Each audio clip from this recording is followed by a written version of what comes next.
Welcome to the DRS Train podcast. I'm Peter Brook, the man who thinks Kamui Kobayashi was Toyota's chosen one, and I'm joined by Nav F1, the man who thinks Pascal Wehrlein was Mercedes' chosen one, and Kyron Smith, the man who apparently thinks Nick Heidfeld was Lotus's chosen one. Good morning, guys. Hi, Peter. Looking forward to covering this race. Quite eventful. Likewise, good to be back. A lot to talk about as always, so can't wait to jump into it.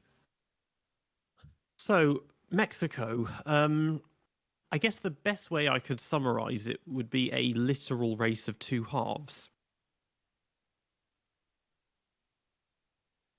Yes, I think that is definitely the case.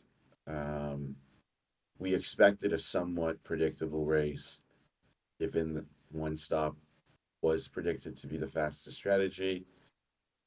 And we got a race that was somewhat characterized by action before and action after the red flag.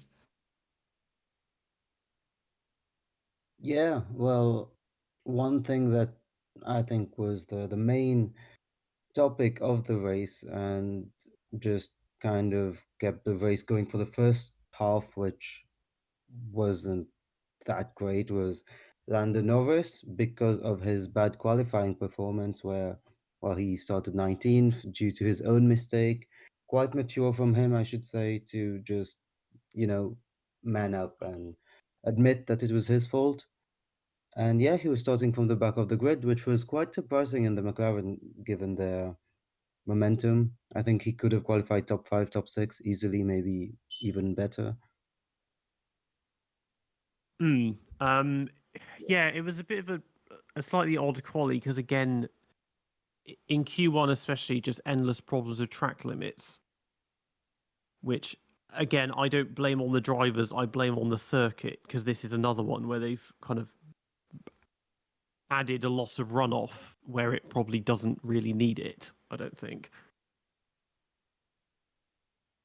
And it's an I think interesting circuit as well to give so many rookies their FP1 debut as well. I mean, 5 of them got it. I think it's worth a mention. A lot of discussion about who of these 5 drivers even is F1 worthy. So Pourchaire, Behrman, Vesti, Hadjar, and Doohan. All 5 of them have been performing and definitely have some talent. But, well, we criticize circuits a lot on this podcast, but I think it was a good decision to give those rookies a go in a circuit where they can try out things and they're not scared, because I've seen some crashes in the early 2010s when random development drivers would be given just track time when they shouldn't. Whereas at least I guess that's a good thing with those forgiving circuits. You can just throw a rookie in there, and they all had a decent outing. Yeah, I think the problem with this track is that not only does it have a bunch of unspectacular corners, it favors cars that have superior downforce because it's so difficult usually to put heat into the tires. Mainly a function of Pirelli usually bringing harder compounds due to the tire deck here.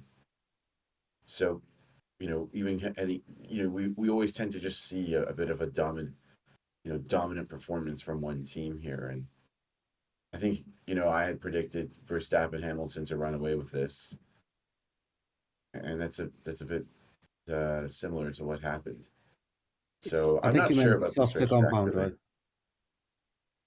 You meant softer compound, right? Just Yes, they bring the softer compounds here, but there's always tire warm up issues from what I can see at this track. So because of that and the altitude and other related factors, you always see the one team really being dominant in my view here. And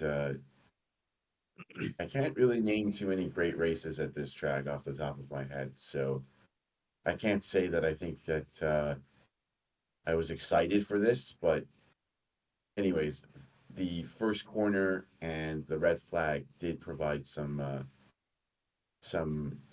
drama. So at least we got something in that regard. Well, those circumstances, other than giving us a dominant car, they usually favor some random teams which you might not have been expecting. So this time there was the obvious Williams, which performed, but the less obvious AlphaTauri also performed. That was, well, one of the big topics of the race, how Ricciardo was up there, thanks to that qualifying performance where, well, I don't think anyone expected him to qualify fourth, least of us, well, us who have been slagging off Danny Rick for a while now.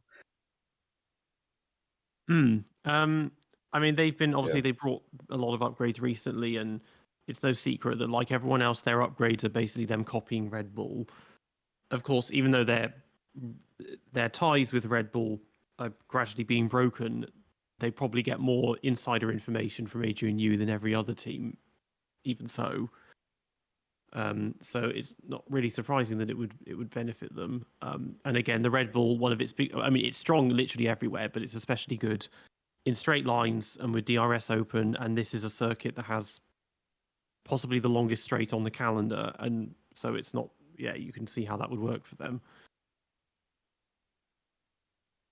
And Danny was in the limelight, but I just want to spare mention for Yuki, who wasn't allowed to. Well, he couldn't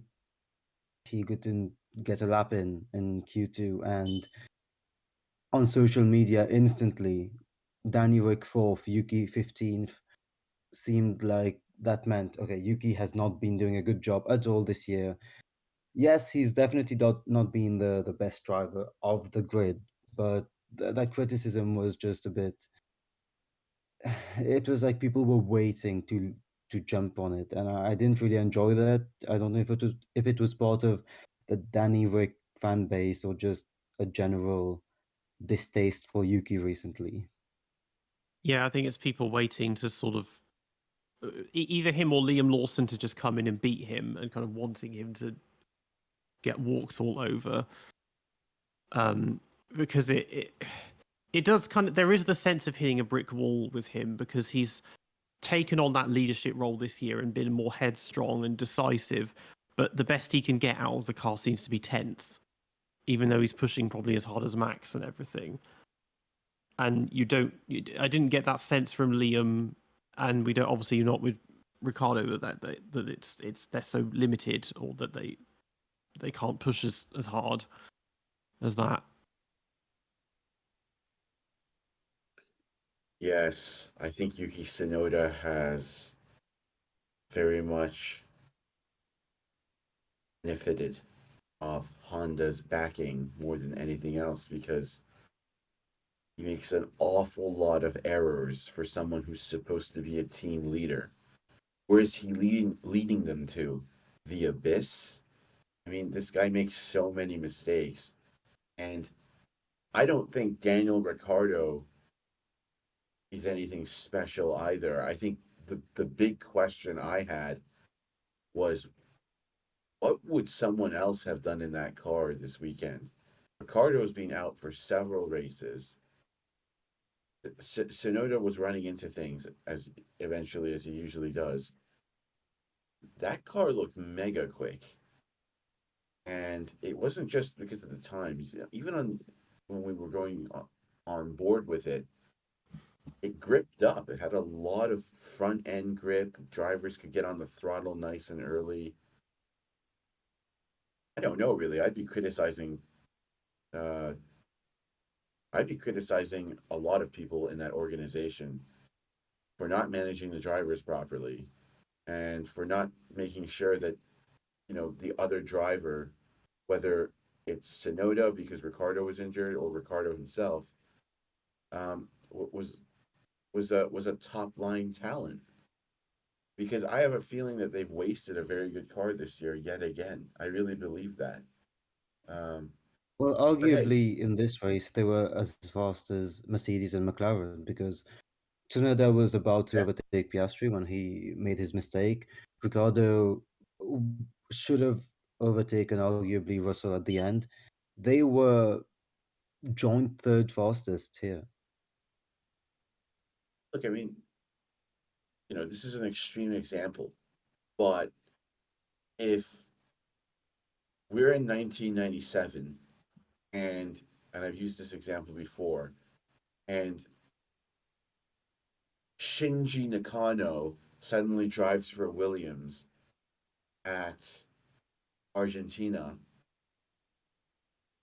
and Shinji Nakano finishes fourth, he looks amazing, wow, he's fighting with other cars, he's doing such a great job. What people fail to understand in their zeal for their favorite Netflix puppet is that, in fact, everyone could have been underperforming. It doesn't mean that because you finish fifth or fourth on a nominal basis that the real result adjusted for car performance is in fact a good one. And I have a hard time believing someone who has been underperforming for the past 3 years, someone who had an injured wrist for the past, I'm not sure how many races he's been out now, 3 or 4? 5. 5, thank you. He's out for the past 5 races, can just jump back in and suddenly, be fighting with the top drivers in Formula One. That suggests to me that the car is mega quick, especially around that track. So questions to be asked there. I think AlphaTauri raised more questions than they answered, in my view. Or to go into conspiracy theory territory, he never broke his wrists, and they just said that because they wanted to try and trial Liam Lawson for a few races and then bring him back in. I've not heard that, but that is. I just made that up. I like that. Okay, good. I made it up. It's something for my next iceberg, I think. It's That's good. great, F1, well, at the that's a moment great is thought. Yeah. seems to be made up of many rumors just Very popping Formula up, One. which They would we will much soon crazier things be than that. covering. Yeah. Mm. And well, among other weird things that happened in qualifying was Sauber getting both cars in Q3 as well. Another car that I'm sure Kyron could possibly suggest would be doing much better in the hand of more adequate drivers. I don't know. I mean, that team is just so toothless. And I do think the car has been better than it showed. And I think this weekend it was mega quick. They were a bit unlucky in the race. We'll get to that. But I have no confidence in the Alfa Romeo driver lineup whatsoever. It's like I can't really think of anything that either of them are bringing to the table that somebody else at this point wouldn't. They're not the most marketable.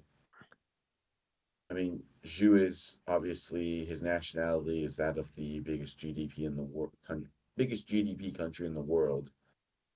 But is Zhu really that good? Sorry, Joe. Sorry. I don't know why his name is Joe. Anyways, so yeah, the question really is what on earth is Hinwil really doing? I mean, will that team even exist in a few years? That's a question for another time. But if they keep going like this, goodbye. Nobody will miss you if you keep hiring drivers that are more boring than watching paint dry and consistently underperform, and then don't even do anything controversial to be remembered. So, I mean, one of their obviously Pourchaire, one of their juniors, Pourchaire, he was one of the 5 juniors driving in FP1 for this race. Pourchaire. And I get that, there's this rule where you have to have at least one, you have to give one junior a go each year in FP1, but he's not getting a seat with them next year, even though it's between him and Vesti for the Formula 2 title. And it's looking like he'll take it. So he's going to win it. And then his reward, like the last 2 or 3 F2 champions, is to do nothing for a year. because they wouldn't just give him a seat. And Bottas, he's very experienced and he's a safe pick because he's not going to crash a lot. And he's always going to be fairly decent in qualifying. I mean, he's going to drive like no one's there in the race and just do his own thing. And Joe is just okay, but he's mostly there because he's getting money from the CCP or whatever it is bankrolling him quite generously. But the team, it's like there's nothing memorable about them anymore. They used to be interesting because they were that kind of gritty midfield team and went through lots of different drivers and that, but now they're just so boring. It's just such an uninteresting, uninspired driver lineup. There's no obvious plan. Go ahead, Peter. I was going to say that there's no obvious plan other than, I suppose, Audi is meant to be taking over, but again, we're seeing that may not be the case in the future. There's just, it's like, what are they doing? There's no obvious goals or ambitions or for them or a sort of vision of what they want to do other than just drive around in 13th and 14th. I need to say something here. I can't stand Theo Pourchaire, and I'm going to explain why. Because Fred Vasseur was pushing Theo Pourchaire as the next Stefan Beloff meets Gilles Villeneuve. It was unbearable how every single time anybody thought Raikkonen or Giovinazzi in 2020 and 2021 didn't get the most out of the car, they'd say, oh, we have Pourchaire. Put him in for Kimi. Put him in for Kimi. Listen, this guy was such a little punk. I'm sorry to say this. I don't want to get out of hand. When Kimi announced his retirement, Pourchaire posted something on Instagram showing him in a simulator in Hinwil saying something like, I'm coming, or something like that. Then he had to take it down and apologize because he was so arrogant. He didn't realize that nobody cared about the fact that he has a simulator drive with Hinwil for 2022. It was Kimi's retirement. A legend of the sport is leaving. But he was tremendously arrogant, and he even had to apologize for it. You can go back and look this up. And this was all because he was getting propped up as the next hot talent in F1. And where is he exactly? Where was he in 2022? Running into things? Where was he in 2023? Running into more things? And now they're thinking they're going to put him in the super formula. Fred Vasseur really did a number with this kid. There's nothing special there. And Alfa Romeo's current driver lineup is vastly inferior to what they had from 2019 to 2021. I can't stand Theo Pourchaire. He was so arrogant posting that the day Kimi retired. Then he had to apologize. And he was just a product. He was like Grosjean 2.0. Pouliot pushing Grosjean at Lotus, conflict of interest. Vasseur pushing his managed driver, Theo Pourchaire at Alpha. Enough is enough. Enough is enough. And that's all I'm going to say on this. I mean, both Formula 2 and Formula 3 this year have been just monumentally mid. I mean, Bortoletto he won one race and he won the title by a huge margin because everyone else was just crashing all the time and being useless. And he wasn't even a junior driver for any team at the time. And this year again, like Pourchaire's fighting with Vesti. Everyone knows Vesti's never getting a Formula 1 seat, especially as a Mercedes junior. And Behrman was supposed to be the chosen one because he won 2 races in the same weekend, but then he's just miles off. And Hauger's been dropped from Red Bull. He's doing nothing. Martins has sucked this year after being amazing in F3 and Formula Renault. So it's not even that impressive because it's not like any one person has really dominated. It's just it's like 2019. It's just kind of falling upwards and being the least worst driver rather than the best driver. Which is why we've got 5 drivers doing FP1 in this race, and none of them are in contention for a seat next year, and possibly even the year after that. That's the problem with modern Formula 1. as bad as some of these drivers on the grid are, and we know some of them are atrociously off the pace, the pipeline, the talent pipeline, isn't exactly brimming either. As you put it, Peter, monumentally mid. Excellent choice of words. I couldn't agree more with that.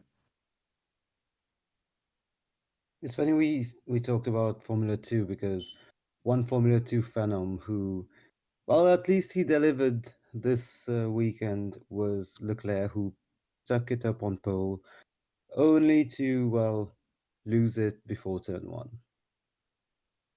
Yeah, I mean that's how it works with him. Is he gets pole and Max wins because now I think I mean, he's sorry, just to say, it's Mexico is about the worst place to get pole position, I would say, on the entire grid. If you get pole position, unless you get the best start launch, Bottas in Austria kind of jump start ever, you are not gonna keep that lead into turn one.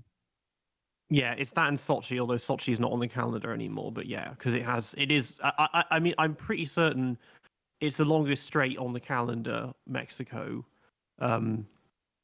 It's not the longest straight ever. That honor goes to Avis back in the 1950s. But yeah, the run to turn one is enormous. Each time but obviously both restarts, I was like, it's taking them forever to get to turn one. It's yeah. Third is where you want to be, and that's exactly where Max was. One of the only good starts from a race, I mean, from a pole sitter, was Lewis Hamilton back in 2017, 18? I think it was 2018, where he just cut turn one. So, or was it 16? No, it was 2016. He cut turn one. Yeah, 16. Yeah, because Nico was trying to get it.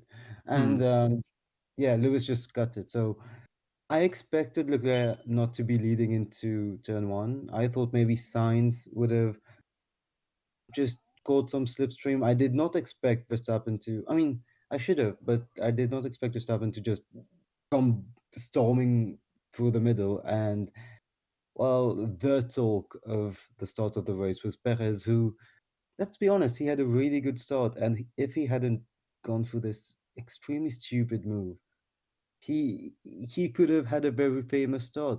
But his head just isn't into it, and it's obvious. Some would say it's sad. Most would say it's just pathetic, tragic, whatever. But yeah. I mean, I before the race started, I just knew he would crash at turn one. I was expecting him to crash into Lewis, not Leclerc, but he obviously got a better start than I thought he would. He just wasn't thinking. I think because he said in the interview afterwards he was going to go for the win. It's like, yeah, you're not beating Max. Like no one can do it in that car. And he was proud of himself for trying, and the interviewer invoked that quote. And everything. And Christian was like, "Oh, you got to give him props for trying." It's like isn't it like racing 101 that you can't win a race at turn one, but you can lose it at turn one? He was trying to do what Max did 2 years ago, but 2 years ago Max wasn't trying to overtake himself. That's what he was trying to overtake Bottas, who just parted like the Red Sea for him. And also, what frustrated me was I really think he could have taken the lead there. Like he was ahead, and just looking at some replays, it's not like he had a massive, base base base differential to Verstappen and Leclerc. It's not like he was, to Verstappen and Leclerc. It's not like he was, going off track. He could have just braked and swooped around the outside, but he thought he would try to keep the racing line into turn one with two cars inside. And well, as Hamilton said during in the cool down room, it literally happened a few weeks ago. Or was it a week ago? 3 weeks ago? Was it? Yeah, 3 weeks ago. Qatar. Yeah, 3 weeks ago. He just saw Hamilton do the exact same mistake, and he just goes on to do it. It's so amateur. Like he is racing for Red Bull. He's what, 31, 32? He's the experienced. He's one of the most experienced drivers on the grid. and he does the exact same mistake as Hamilton 3 weeks ago. He'd already passed Hamilton and Ricardo, so that was done. So and then Sainz. So great. So I'm in third now. Well, actually, he was ahead of Hamilton already. Ricardo and Sainz. So he's gained 2 places already. It's like, okay, settle into third, and then once DRS is up, I can pass him and attempt to go for Max and just finish second for once. Yeah. This could have been the easiest 1-2 of maybe the season. He definitely was caught out by how late Leclerc braked. I think he was expecting Charles to give in that corner. And I think it had all the hallmarks of a driver who felt like this was the last time he would ever be able to win a Mexican Grand Prix. That was an inordinate amount of risk that he took. As you both alluded to, he could have just settled in and guaranteed himself a podium. It really felt like Perez thought that was his last race, never mind his last Mexican Grand Prix. It felt like that there was so much desperation into that move. And, well, leading what happened after that, the booing Leclerc. I mean, do Mexican fans not realize that was Perez's mistake? Or do they realize and just booed Leclerc anyway? Leclerc had nowhere to go. Well, as we've seen from certain fan bases, there is this expectation that every other driver should just get out of the way no matter what. So I think that was maybe what was playing into that. Right. Well, we saw fights. We saw fights which we do not usually see at circuits between Mexican fans. Oh, we should say Sergio Perez fans, but that. Yeah, well, I mean, I suppose moment. before the race, there was news that Verstappen was having to have special bodyguards around the paddock, and there was reports of some kind of shooting happening at one of the track entrances. And in Brazil, it seems to be seems to happen mostly in Mexico and Brazil when we go there, because in Brazil we've had drivers getting mugged and their cars getting attacked and stuff like that. It's just a security measure that needs to be taken, I think. It gets very emotive, I think, as well when you have a home driver racing. Yes, it's unfortunate, and the behavior of the fans was a bit unfortunate in general during the race. But it's also, it comes with the passion. It just needs to be restrained a little bit. I think it's not good for Formula One to have shootings and fans fighting each other in the stands. That's not really the image and the point of this sport. So F1 would do well to crack down on that, and the drivers who are either Brazilian or Mexican should be taking a lead on calming the fans down, especially when they crash and Ferrari fans are attacked in the stands because the Ferrari driver was involved in causing their home hero to retire. It's a dangerous situation for a little Monegasque driver who probably can't fight. So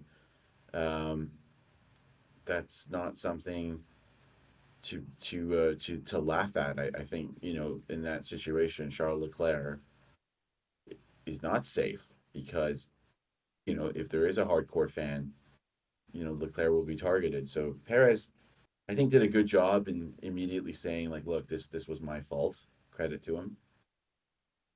But yeah, you to your point, there's always something going on at these sort of tracks in Latin America, South America. Well, as you said, the little Monegasque would not have been able to fight off any aggressors off track, I would say, but he did break front wing end plate because of the incident and kept going quite strongly. It prompted a VSC, but Leclerc kept his pace, and fair enough, I thought he would just fall off behind Sainz, as well, recent form has dictated that Sainz was slightly faster. But Leclerc just kept going at it, and that just led to this first half of the race until Magnussen's crash where not much happened. It was, well, as Ciaron said, a pretty obvious one-stop race. Yeah, It was all. Go ahead, Peter. I was gonna say it was very like last year. It was just very ordinary and just more tire saving and nothing really. But beyond Norris making moves, not much else going on. It was so odd how Ferrari had one car that lost an end plate, one car that didn't, and yet their pace was very similar. So, I mean, people were saying, oh, Leclerc was suffering from his loose end plate, and I don't know how much that really affected his pace. His pace was very much in line with what we've seen all year relative to Sainz. It just seemed that Ferrari had an issue with managing their tires compared to Mercedes and Red Bull. So same old story at the same old track. So till we had a red flag that we actually saw some drama unfold. Yeah, well, many cars were saying that they were struggling with cooling. We thought that might lead to some DNFs at some point, but we know how solid the cars are. And well, the second phase of the race really started when Magnussen had this huge crash, which, well, I didn't see the crash as it happened because I had left my extremely legal stream for 2 minutes. And I just saw the reactions on Twitter with the car was on fire and Magnussen is okay. I thought it was the biggest crash ever, but or was it that big of a crash? It was good that he was safe, but the actual crash wasn't that big. It just looks big because the car just fell to bits. And I'm thinking this is, I mean, we've seen this happen before. I think it's Haas's build quality just not being very good. They have a tendency to build cars that split in half and burst into flames and exhausts that melt the tires and the suspension, which then causes these crashes as well, and probably did this time. It's just it's just they're just not built well. I mean, this one it was that some part of the right rear suspension just fell off as he went over the curb. So it wasn't him crashing; it was the car braking, and then he crashes. It was a heat related, you're totally right. It was a heat related, I believe, left rear suspension failure. left rear. Whatever, left or right rear, irrelevant. The point is, it was heat related, and it kind of points to what you're saying, Peter, that the build quality is perhaps not up to par, and as we've all spoken. A couple of laps earlier, he ran wide on the exit of the final corner, and went across the grass and almost crashed like into the pit wall. So I wondered if it was just him crashing again, because again, that same Vettel crashed there in 2015 after having a few offs himself. So it's a corner where you can mess it up, but this time I think it was just the car, because in I think it was Grosjean after he got dropped in 2020. He said that the car that year had the exhaust was basically melting the suspension, and that was obviously upsetting the balance and everything else and making it not really drivable. And Haas have a tendency to build cars that just can't make the tires work. They either can't get them up to temperature, or they get them too hot and overheat them. Yes. In 2022, we know how Grosjean, after his crash, has been just leaking everything and just oversharing. He's like a person who, instead of going to therapy, just overshares everything he shouldn't be doing. So he has just been saying how Haas has a very fragile car and they know how it's fragile. Some of the drivers, well, it's ironic because we know how much Grosjean and even Magnussen crashed, but they feared crashing because they know that's what happens. Like on lap 33, a small incident can look really big because everything just crumbles apart as soon as it hits a wall. My theory is that The Aston Martin in US last year, sorry, the Alpine in the US Grand Prix last year, it just took off and it just kept going. Aston Martin this year, collided into cars, kept going, and then Haas, they had a crash even was the speed when it hit the wall? Like 60, 70 kph, maybe 90, and the entire rear of the car just falls apart. I think it was fairly fast because that's quite a fast corner, and again, it's runoff, so there's nothing slowing the car down except itself. Yeah. I think what happened was, okay, he had an off, that's fine, but he was stuck in traffic, wasn't he? And that combined with the Haas's characteristics, past tendencies to, overheat their suspension through exhaust emissions or fumes, probably led to a suspension failure, which was expedited by the fact that he was stuck in traffic for a lot of the race. So, a disastrous result from a somewhat disastrous driver this year. Nothing else to say, but at least it brought us a new chapter in the race. So obviously we got a safety car from this, and then a few laps later, that became a red Because it flag felt like that. because obviously it's tech pro barriers. I mean, yeah, we've discussed the amount of red flags we've had now. A lot of it is the tech pro barriers need repairing because they're designed to deform and everything. Most drivers made a pit stop during the safety car, including Verstappen himself, because at that point he had a big enough lead that he could do that. But then when the red flag came, the only driver who hadn't pitted yet was Ocon, but he was in like 13th, so he couldn't benefit maybe as much as someone else could from that. Yes, and the Aston Ocon. Martins just... Sorry, go on. No, I just wanted to say Ocon was one, and then I think the Alphas were a bit unlucky with their timing. Before they pitted right before the safety car came out too. So but then they in the red flag they put Joe on 13 lap hold hards, and I don't know. They must have had something better than that, a set of mediums or something. Because before then they were kind of on the edge of the points, and again like Kota, it was looking like a good race for them, or Qatar rather. Yeah, why did they do that? Because everyone else had new mediums or new hards. Yeah, they can't have used up Just all their tires already. Like they must have had something better than that for him. the delta in grip was just massive. So what a tactical blunder that was. I mean, that's a shocking one. And somehow they didn't come out last because Aston Martin was even further back. They had pitted 2 laps before the Magnussen incident, and they got the strategy. Well, they were unlucky with the strategy, but the pace was nowhere, and it was quite tragic at the restart to just see them at the back of the grid, just clueless and with no real prospects of making up places. Yeah, they were just kind of invisible all weekend, and they've just been slowly disappearing into obscurity across the year.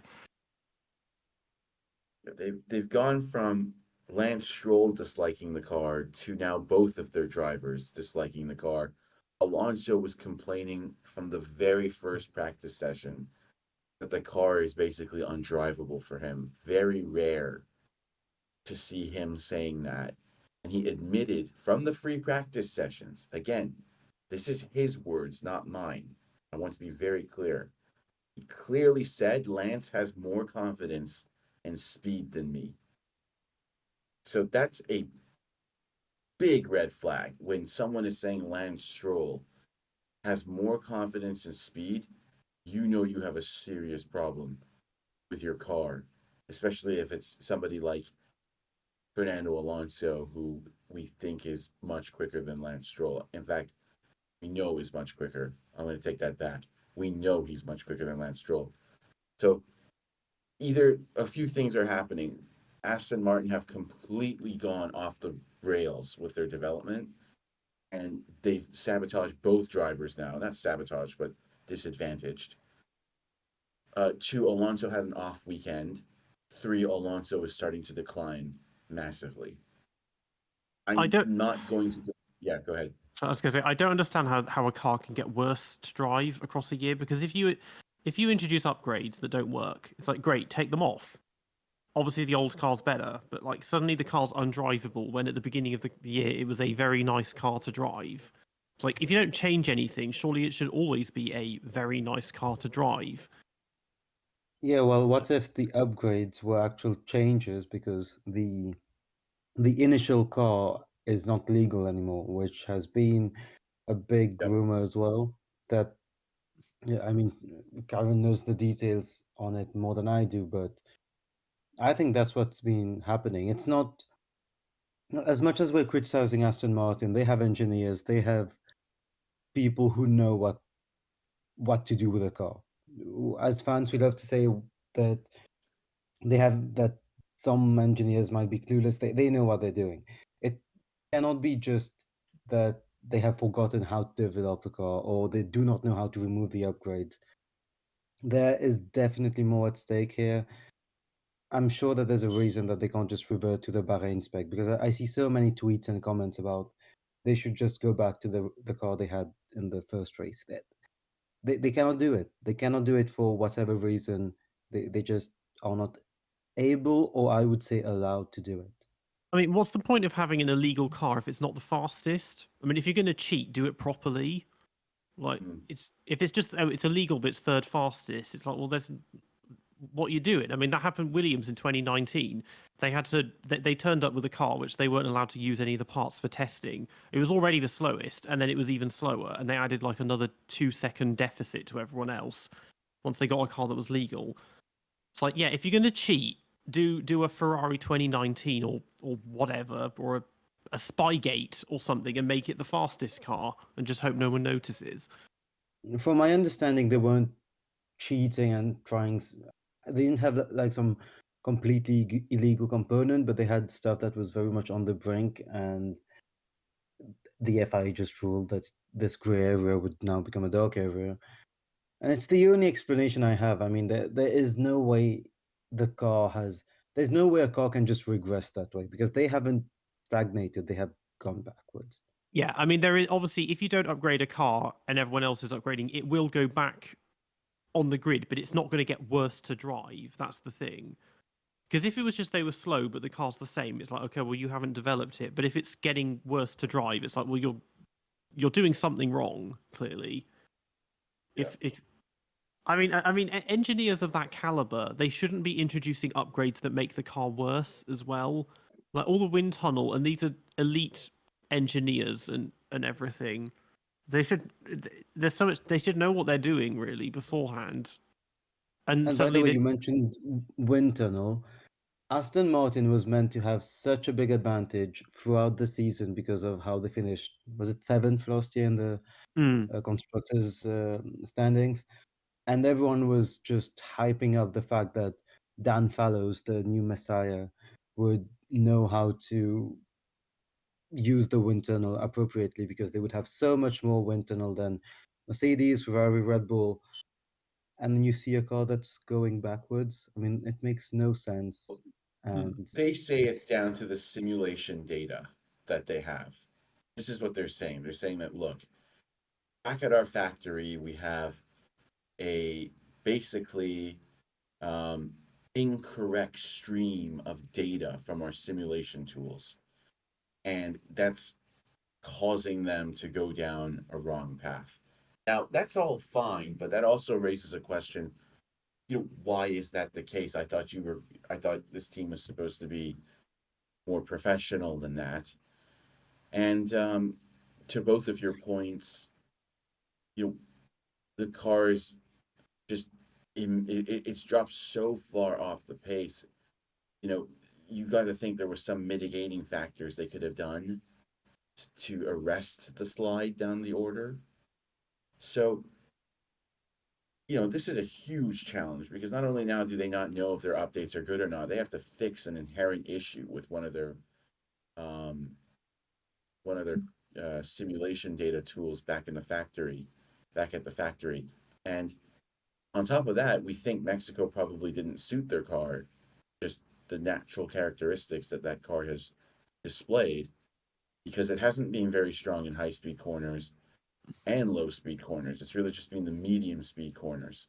that Aston have excelled in. So they have a lot of questions. Instead of a season where they were hoping to answer questions, they've opened up a Pandora's box of new questions. I don't think any of them have a clue where their car is or what's going on for 2024. Shambolic. Yeah, I mean, when they say that they've got problems with their data and everything else, it's like, well, with the budget you've got and the size of the team, there's no excuse for not fixing that. Because these days you've got teams that got like 400 or 500 employees. 30 years ago, I'd get it when they had tiny budgets and you'd have a team of 20 or 25 that, yeah, it's hard to fix it. But it's like just, there's so many employees, just get someone else on it and you should be able to fix this stuff, especially if it's your own design as well. Agreed. There's a lot of questions about that team right now, and they really have to just take a step back and address this point by point, because if they don't fix this for at least the remaining few races, all bets are off for next year. I mean, if you go in to the final race of 2023 not having an utter clue what was wrong with your car, that is setting you up for a devastating 2024. So, for their own sake, I hope they focus not so much on perhaps securing their position in the championship, but treat the next races as test sessions to know exactly what's going on with your car, because otherwise you're going to start 2024 in the same way, I would have thought. It's funny you say that, because Alonso did come out this morning and said exactly that they're not fussed about points anymore. They're fussed about development. And the thing with not having a nutter clue about how to develop the car means that we might not have a nutter clue about the driver lineup for next season, which are rumors that we might address soon as well. Alonso and Stroll, yeah. Yeah. So to go back to the race, obviously we had then they chose a standing start. Interestingly enough, for the red flag, a lot of people were concerned because there were people on different tires and used hards. They were like, "Well, the car's not going to go anywhere when the lights go out." It ended up being a very gentlemanly restart, and very quickly people just kind of settled in to their positions. Although Lewis took second from Leclerc, because he was on mediums and Leclerc was on hards, and then everyone thought, okay, well, the mediums will be fast now, but they're going to wear off, and they just didn't really at all. Yeah. I think the notable loser was Lando Norris, 10th to 14th.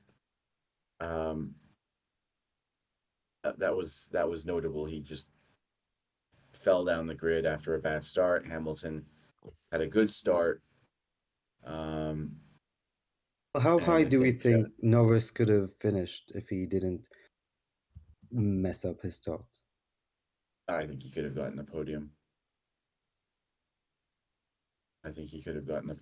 He was so quick in the end, so. And obviously, he was on mediums, which were never going to wear off apparently. So he finished 10 seconds behind Leclerc. So yeah, he definitely could have taken Carlos and possibly Leclerc as well. I mean, yeah, Andrea I think Stella. Lewis. Yeah, right. I was just gonna say. I mean, Andrea Stella, who we know very well, compared his drive to Alonso in Valencia, and yeah, Andrea has been praising Lando so much recently. Yeah. You can see why, but at the same time, comparing him to some of the best drivers and the best drives he's witnessed, it's a bit much. Yeah, I mean, Alonso in Valencia, well, that's not really an apt comparison, because Alonso in Valencia, he benefited from lots of drivers breaking down or crashing and, perfectly timed safety cars and that sort of thing, where that was not really what was happening with Lando at all. It was just raw pace and him having to do it the hard way. Well, Andrea has been throwing these random comparisons to Fernando, Kimi, and Michael, which, well, yeah, just hold your horses. Let him get a win, and then we can talk about those drivers. Mm. Yes, I agree with that. Andrea Stella needs to calm down. It's just a bit Well, the other bothering when you see driver, excessive PR. But anyways, yeah, I mean, Lando had a horrible start. It cost him a podium, probably. I thought just quickly that the Hamilton Russell comparison was very interesting. After the restart, they were both on the same tire, but they both had very different races. Um, and that's something that I think George will be looking at and saying, why couldn't I pass the Ferraris, but Lewis could, and Lewis could manage his tires. Big question there. Yeah, I mean, like last week, George was nowhere to Lewis. So there's when at Qatar they were very even, but now there's suddenly been this swing in the past two races, and George was just going backwards the whole race. Yeah, I mean, if you look at the move Hamilton put on Leclerc, I mean, Leclerc has been humbled first by Alonso in Qatar and now by Hamilton. So that's a separate issue. Charles Leclerc, perhaps not as good as he should be in defensive driving. But what was really shocking was Russell's attacks. It just felt like he would get up close next to Carlos and then make some half-hearted feint that was never going to work. So I'm not quite sure what's going on with George. It just looked like he did not have the confidence or speed of Lewis. And 2022 seems a long way away now. I mean, he had a, great start to his Mercedes career, but he needs to really think about, how things got away from him this year, because he even said that the car felt really good after the race. And then he claims that his brakes overheated and that he had to back off and thus lost all tire temperature. That's fine, but at the end of the day, Lewis was always ahead of you, anyways. Yeah, I mean, So how much do we think that's? Sorry, I was just going to say, how much do we think that's due to Mercedes prioritizing Hamilton in the development again? I'm not sure. I don't think that. I don't know if they're prioritizing Lewis that way. Maybe they are. I'm sure Russell fans will think that. I just think Lewis has done a better job. He's had better luck. yeah, I mean, George this year, like, no wins, no wins, no pole positions, one podium. He's just, yeah. I mean, he's always been finishing kind of around fourth, fifth, sixth on average. So he's been relatively consistent, but just, yeah, that there haven't been any breakout moments that we usually expect to get from him. Well, just to stress on this, one podium. That's insane. That's as much as Ocon this year. Yeah, I mean, obviously, as he said in Zandvoort, he was forecast a podium, and then he finished 17th. But that was less. Well, I think he crashed at the end, but that was also mostly everyone being just so clueless on strategy when the rain came. And Singapore. Yeah, exactly. Oh, Singapore, of just course, he messed crashed it up. he crashed at the end of Singapore. Yeah, maybe that's what it is that Singapore has just kind of broken him a bit, and it's done what Sochi 21 did to Lando, and he just can't really recover from it.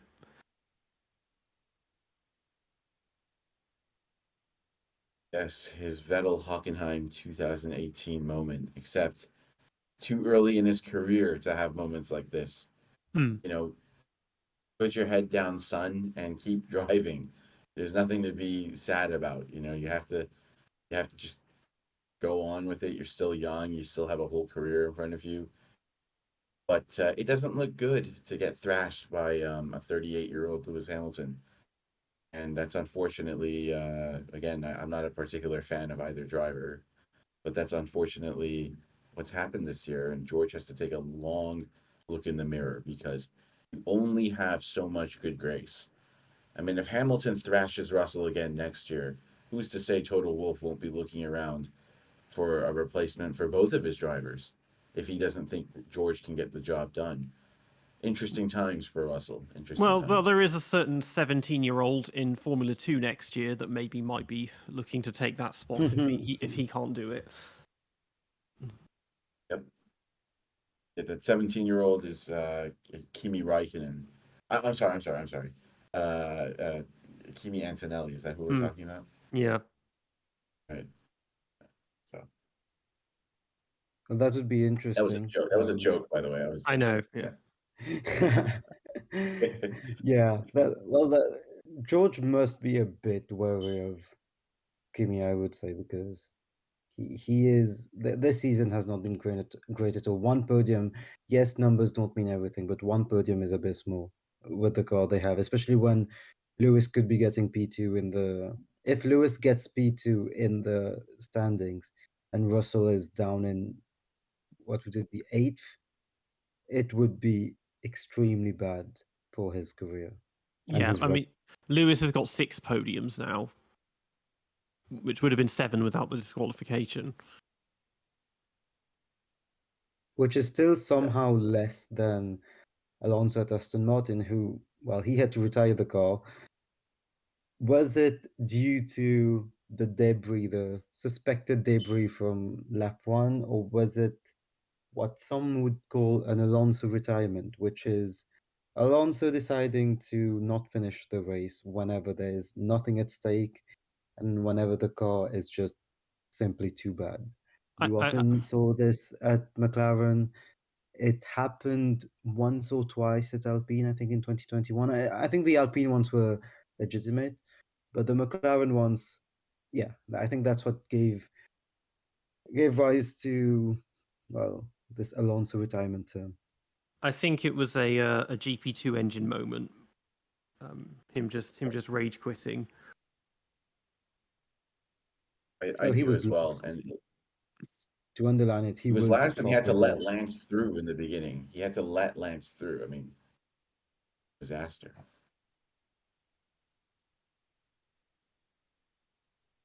And meanwhile, well, Lance was trying to make moves, tried to overtake into turn whatever it is into the stadium, tried to dive bomb Valtteri Bottas. I think that was on lap 50 or 51, and just messed it up in a move that was never there and retired the second Aston Martin. So just a brilliant weekend from that team. Wasn't it Well, Bottas? hold on. Wasn't it Bottas trying to pass Stroll? Because Stroll spun. So Naf, Well, this is interesting. it was Do you Stroll think sending Lance? it down. So Naf, do Sorry, you think go. Lance Stroll was at fault for that? I'm curious. I'm not saying this is right or wrong. If that's a hot take right there. Do you think Stroll was at fault? Because the way I saw it, it was Valtteri who lost control of his car, trying to put a move, and completely just hit the side of Lance because he couldn't control the car. But Wasn't if it you think Lance otherwise, sending it down the inside in the first place? it was. But I thought his move was fair. I mean, I think Valtteri was the one that lost control of his car when he was trying to defend. I mean, we know that Bottas is utterly pathetic in defensive driving, and it's like he completely lost composure and lost control of his car and hit Stroll. That's what it looked like to me. I mean, remember, Bottas got a 5-second penalty because of that after the race. So the stewards deemed it to be Valtteri's fault. And believe me, I don't think Lance Stroll should even be in Formula One. But in this particular incident, in my opinion, Naf, it looked like it was Valtteri's fault. But again, like that's why I'm interested to hear like Yeah. Well, your I take on it. usually just comply with the stewards, or I do not have general hot takes. I just don't think that at that turn, and again, I'm not one to make those claims usually, but I don't think that at that turn he should have risked that. It was a good, dive bomb, but was the penalty deserved? There is just not a lot of space to, battle there, and I thought it was more desperate and rushed from Stroll. So I'm saying in the overall move, Stroll was at fault. Maybe the actual tag, yes, Bottas should have just let him through. But the DNF, I would still blame it on Stroll because there was no move there. That's what I would say, not the actual like clash of cars, but the fact he went for it for what was it, P13, P14? Yeah, that's just my take. It's pretty much the only Right. time anyone's attempted to overtake there. And it's a demonstration of the fact that that part of the track was made for aesthetics rather than racing, because it used to just be the mini banking. And I get that it looks cool because it used to be a baseball diamond and it's got that enclosed stadium feel, but it kills the momentum of the track and you can't pass there. Whereas the original banking would set you up really well for the main straight. Well, talking Yeah, I about mean, the fact tags that an and Alfa Romeo. Yeah, go ahead, Nav. no, you can finish on this. The fact that an Alfa Romeo was even fighting with an Aston tells you how bad Alfa's strategy was. But in a way, they were unlucky because they pitted right before the safety car. So then they were stuck in a train fighting much slower cars inherently who had a tire advantage. So that's the first thing that's wrong. I'm going to just end this little Bottas versus Stroll debate. I respect what both of you guys are saying, but Bottas went off the track. He ran wide in the stadium section, and he actually put Stroll into a spin when he tried to come back onto the track. I mean, Stroll may have gone for a move that wasn't there, but what's Valtteri doing rejoining like that? Anyways, I think that Bottas was mostly at fault, but I fully understand both your views. I'm going to go Bottas at fault for this one, even though I think Well, Lance Stroll should not be in Formula One in general. well, talking about tags and faulty drivers, one other tag that we just skipped was Yuki and Oscar. Yuki Oh going for a God, move yes. that just should have been so simple. And the thing is, he was having a really good race. I know that a lot of people are not a fan of him, but he was having an extremely good race, much better pace than Daniel Ricciardo. Um, he was 3 seconds behind Daniel after starting P15. Yes, that was helped by the restart, obviously, but he should have just overtaken Piastri, and he would have been, I think, P7. Possibly would have tried to overtake Daniel. I'm sure that there wouldn't have been any team orders there. And yeah, just tries to, well, he does a Perez basically, tries to turn in on Piastri, he's not gonna let you through. He turns in while they're still in the braking zone.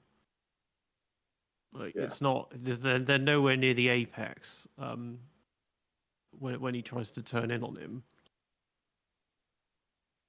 I think that That's car the is driver that's obviously somewhat for Red Bull. Oh, sorry. Go yeah, ahead. that car is just incredibly good in slow speed corners.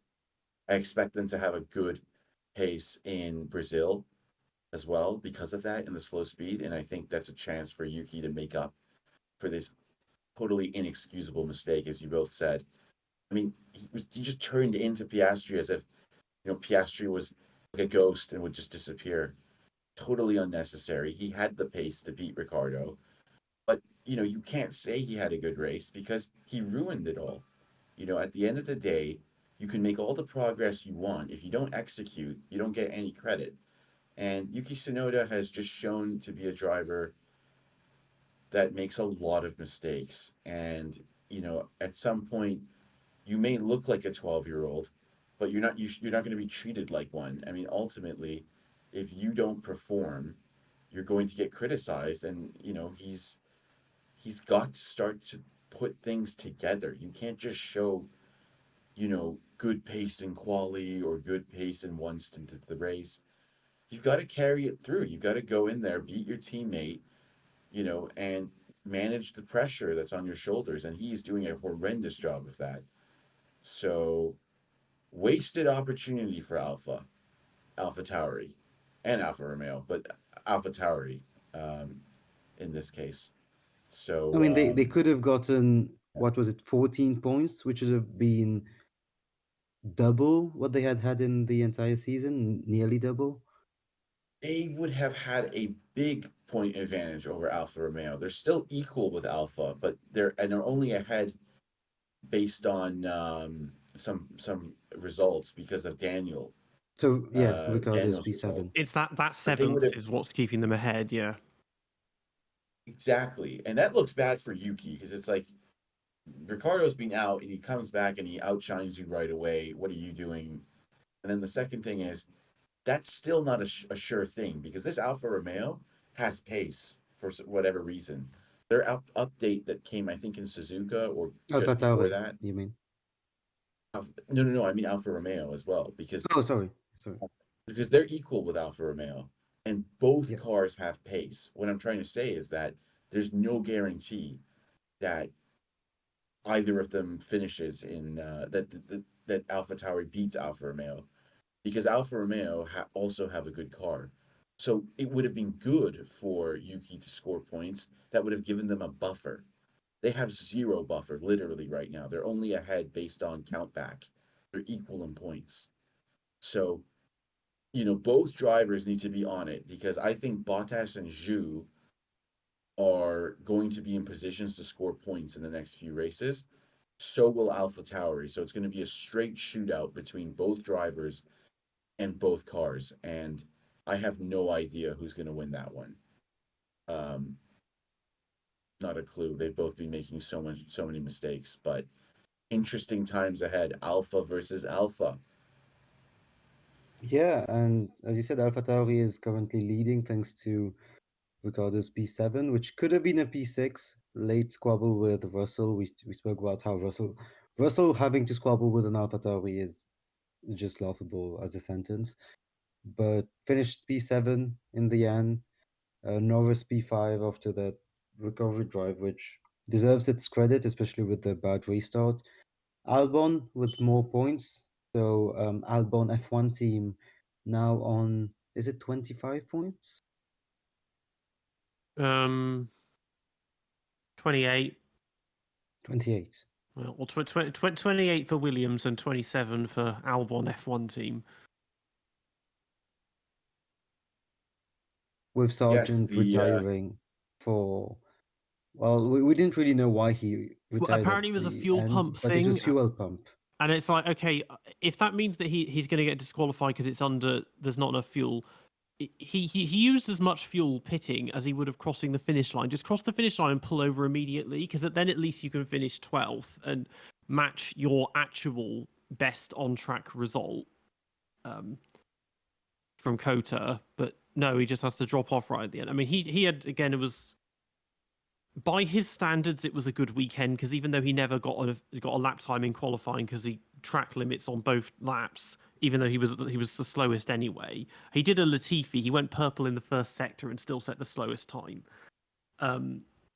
He was kind of racy at the end, but still all he could do was 12th.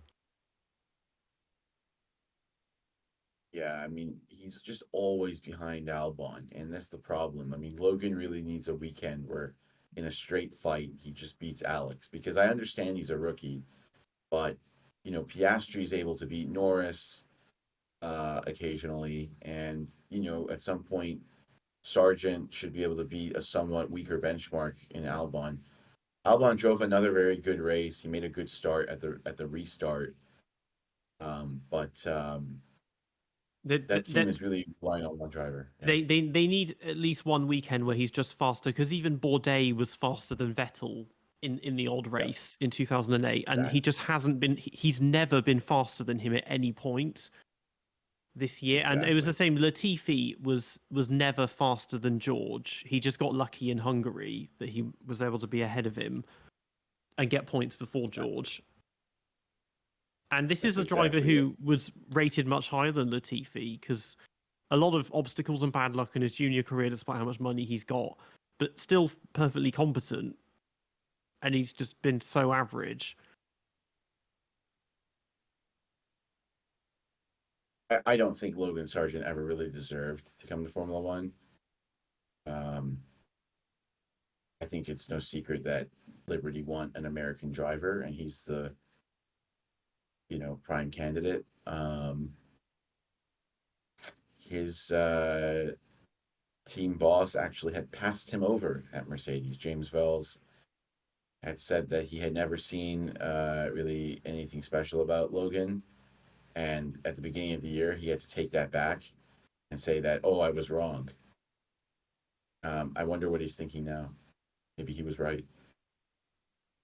He's been extremely supportive of Logan for whatever reason. He just seems to, well, as we said before, Yeah. try to foster this positive atmosphere. But there's no way he's fully happy with how Logan has performed this year. He's performed horribly. So it's just, I mean, what exactly has he done this year that's been a standout moment?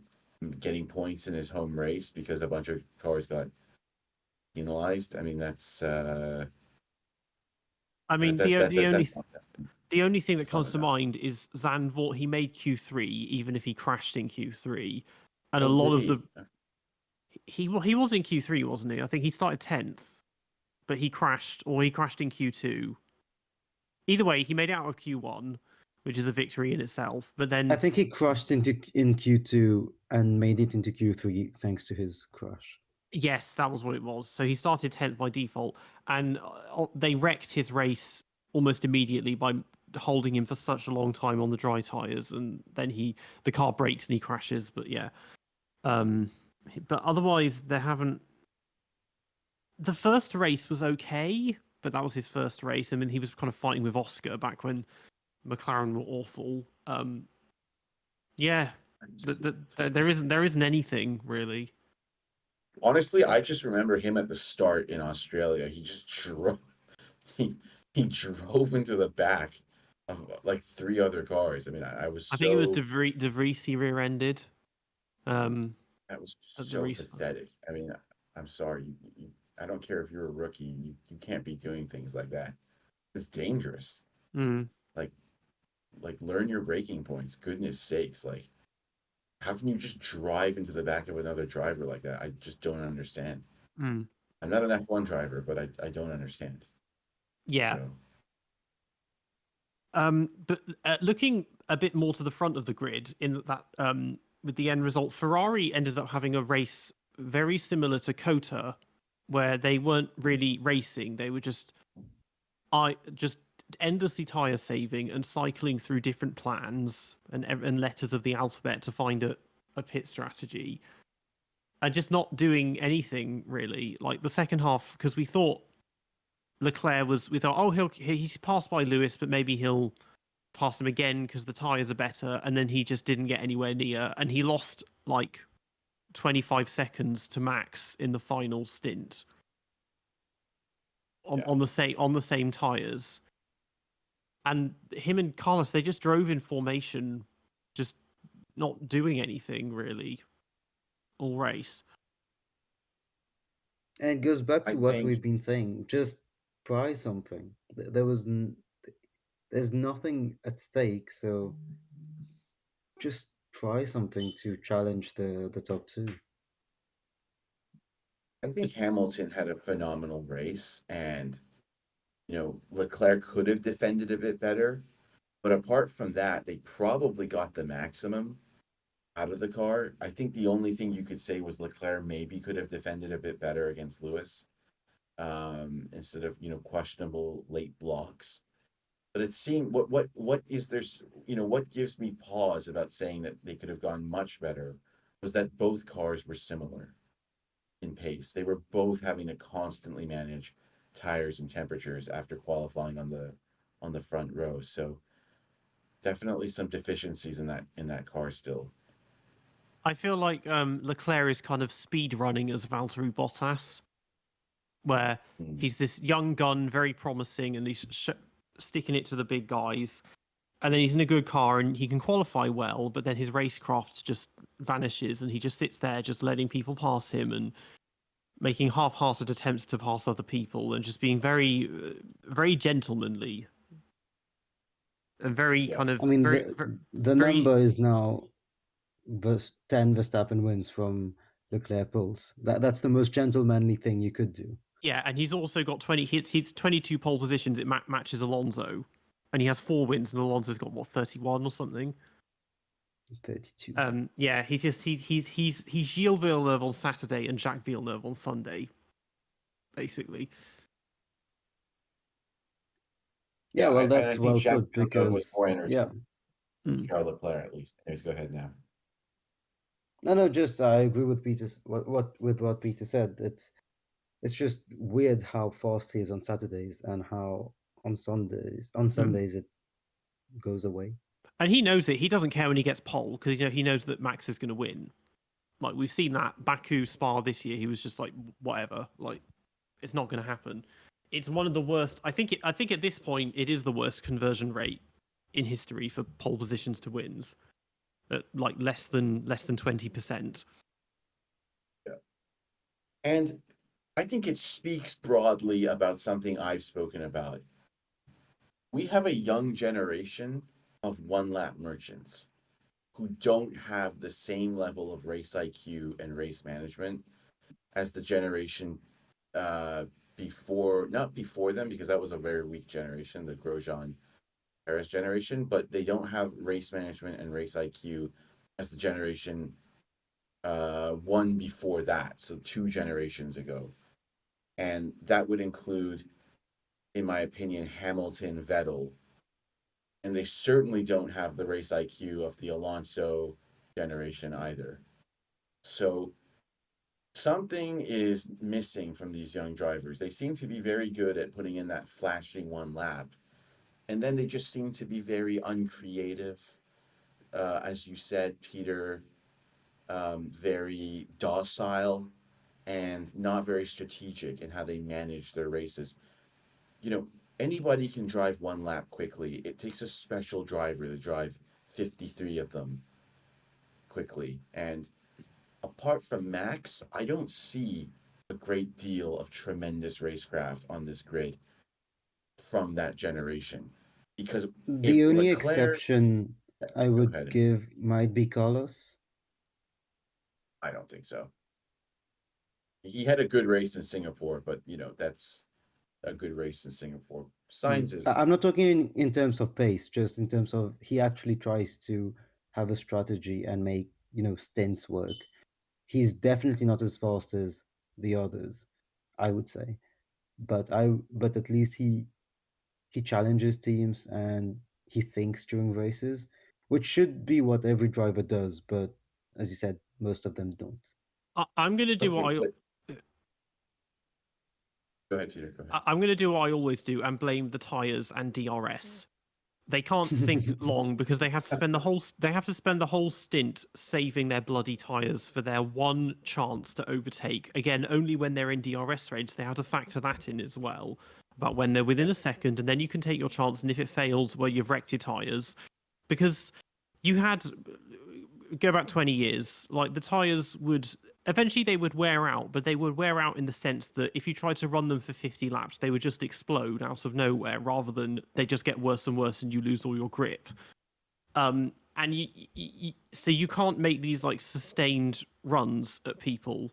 You just have to sit there tire saving or hoping you get a decent undercut or whatever. And because the manufactured nature of DRS, it's taking away that sort of spontaneity of thinking.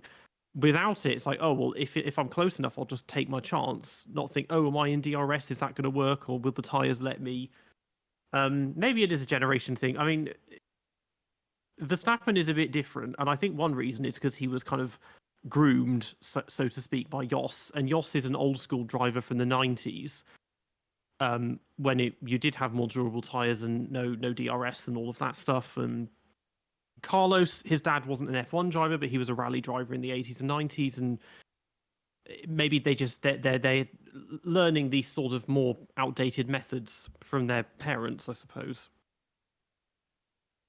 Yeah, I think we need to go back to a tire war immediately, and we need to ban DRS. I think that, and fuel saving. Don't underestimate this whole fuel delta nonsense. I mean, that's just ridiculous to me that, people are just constantly having to manage that. They should increase the size of the fuel tank, because they did it in 2019, but they added an extra 5 kilos on. So add on an extra 20 or 30, so you can just push hard the whole time. And obviously, I get that they're going to go funny about eco and sustainability and blah blah blah. But yeah, we shouldn't be tire and fuel saving all the time. Give them something durable.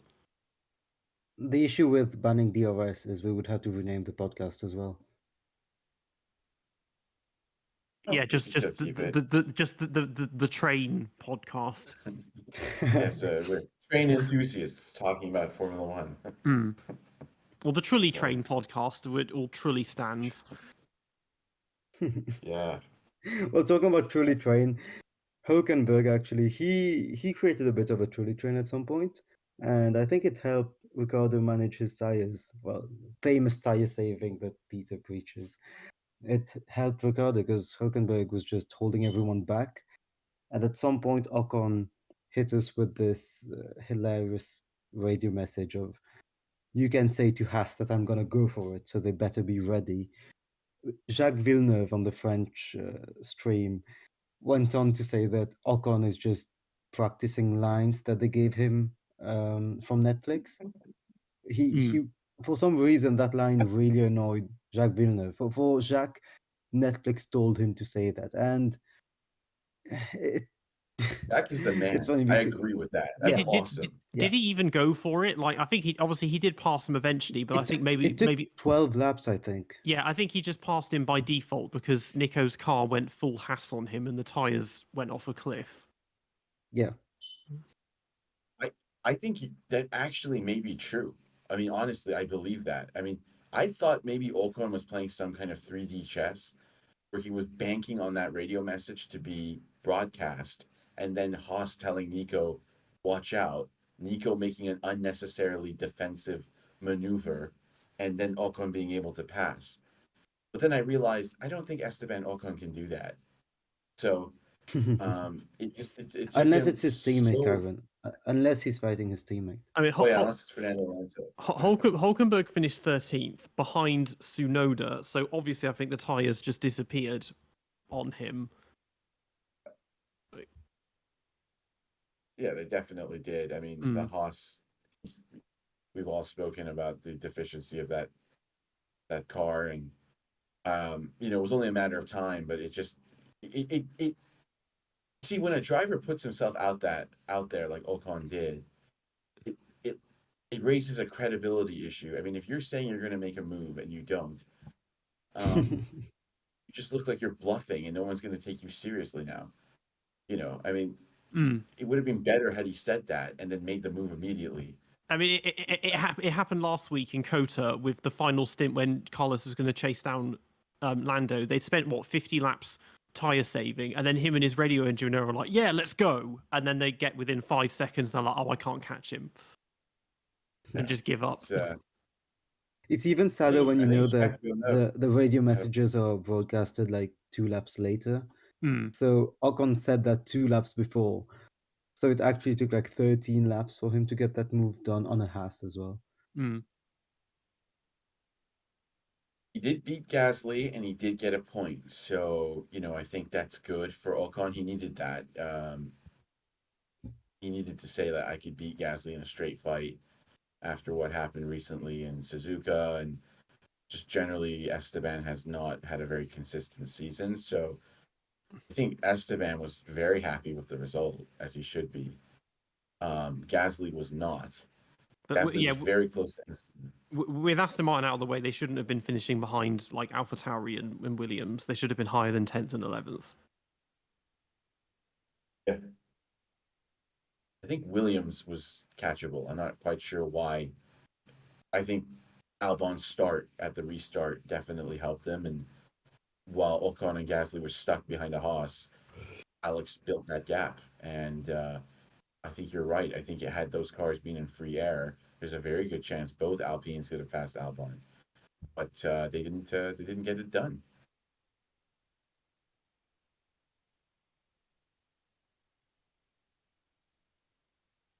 So it's been a bizarre season for Alpine. I don't really know. Again, I've spoken about this before. I'm not quite sure what that team is doing. I think they need to also take a similar approach to Aston, where they learn from the mistakes they made this year, which were many, improve themselves operationally. They had an okay weekend operationally, and then really think about how do we take that step in 2024. Mm. Because they are well below expectations, and random press releases saying that some Hollywood actor or actress is investing is not going to turn the tide. You know, they need to step up. A bunch of random athletes, none of whom are French as well. Exactly. So Yeah. team needs to step up. And anyways, that they bagged a point better than other teams did that weekend, and at the same time, while their progress was very slow, I think Piastri's progress was also very slow in front of them, which was surprising to me. Given Oscar's pace, I didn't expect him to struggle so much with the tires. And I didn't expect him to suffer that much from the damage he sustained from Tsunoda. So it's a bit One of the unclear. I mean, I things think that one of the things that Mark Webber has said on Oscar is he needs to learn to drive slowly, which he hasn't been doing in races. I think he's not that great at tire saving, and we saw it in some final stints, like in Belgium, where he just lost so much space from Lando. Obviously, there was an incident with Perez there, but yeah, his final stints, I always noticed that he's always like half a second or a second slower than at the start of his races. Yeah, just learning tire management, and I guess that comes with experience that he just doesn't have as a rookie. most likely, it's been a great season, but let's hold our horses here. He still has a long way to go as to be the complete package. I'm sure he'll get there, but as you saw, Norris, who also underperformed, by the way. I understand everybody was going wild about his race, but because he dropped so many places at the restart, he also finished below what the car merited. But he made a tremendous comeback. He managed his tires really well. He made great moves. What a pass on Russell. So he can be happy with his pace. It's just that instead of fifth, he probably should have finished third. But he showed that he's he still has an edge over Piastri, because even if their raw speed is similar, Norris has the racecraft and race management advantage over the rookie. So that's something for Oscar to really hone in on. How do I, as Nav put it, how do I learn to drive slowly? That's what gets you titles. That's what gets you wins. So yeah, good weekend for McLaren, but could have been better. So to conclude the race quickly, obviously Max did his thing and won. So from a statistical perspective, his 51st win, so he's now tied with Alain Prost, and his 16th race win in a year, so he's broken his own record. He was as unbothered as ever by both of those. It also means using the modern point system, he's now 4 points ahead of Prost on career points with like 17 fewer race starts. Hamilton has passed 5,000 career points and is half a point away from having exactly double Max's points. No comment on that, really. I mean, it's just ridiculous. I don't know what to say. So And he has again, more wins than he's as Jenson Button won unbothered as his entire career. Yeah, go on. Go ahead, man. I'm just saying, yeah, unbothered as always, just for Wikipedia, as he would say, or as I think both him and Toto say that these are just for Wikipedia, but it's actually really interesting because you see a level of dominance which is, yeah, unseen, and I believe he's the only driver ever at this stage of a season to have double the points of the one in second place. I looked up even, point tallies in the 50s and 60s where only the best races would count. And even then, it would be really close. I think there was one season where perhaps the champion had more than twice the number of points of the second place, maybe in 1954, 52. But even that's not sure. And it's unreal that Verstappen has more than twice Perez's points. It's Schumacher nearly did in 2002, but it's still quite rare. I mean, also he's set to single-handedly win the constructors' title for Red Bull, which it happens more often than you'd think. Mercedes have never done it, but Vettel did in 2013. Using the modern point system, Schumacher did in 02 and 04, I'm pretty certain. Hill did in 96, Mansell 92. I think Prost may have done it once. To be sometime in the 70s, but it's relatively rare, but it does happen. Another thing, actually, Verstappen, he's now a little over 300 points behind Kimi in all-time career points. So by the end of next season, he'll have scalped him as well, no doubt, and taken 5th in the all-time rankings. Well, that's I have no comment on that really. So stats inflation is a real thing, especially when you drive so many good cars for so many good years. And I'm not sure if they've adjusted that for the points differences. Obviously 25 points for a win now. Points going down to 10th. Back then when Kimi was driving for the most of his career, they only went down to either 6th or 8th. Well, no, 10 points that's including that. This is when you convert their careers into modern points. If it's just career points, Max is already ahead of Kimi. But yeah, using the modern point system, he's just over 300 points behind Kimi. That's just shocking. I don't know what to say about that. I mean, points average is probably a better look at, because there are very few drivers that have a points average above 10. And so, for example, Hamilton, his is 15.24, Schumacher 12.94, Vettel 11.12, Prost 12.62, Max 13.77, and then Senna 11.64. So he has, I think the highest ever is Fangio. He's on 16.24 as his points average. If you don't include people that only won like the Indy 500 or something. Yeah, that's unreal. That's what we're having with F1 at the moment, and the stats are only gonna keep going his way with the next 2 seasons. I don't think there's anyone who will rival him in the next 2 seasons. It's happening across so many different sports. I've seen this, like we've had. I was just browsing through WRC for the past 20 years. It's been a succession of the same guy winning several years in a row, and it's happened in MotoGP, hasn't it been happening as well, and WEC with Toyota and Pourchaire, and that is every elite motorsports needs to be going through this phase of one person dominates and then another one after them, and yeah. Just that the cars now are so reliable, so it's not like the old days where maybe it was one season and then the next season it wasn't the case. It's just like relentless speed and reliability and consistency. There needs to be more variables in this sport again. There needs to be less restrictions on engine testing.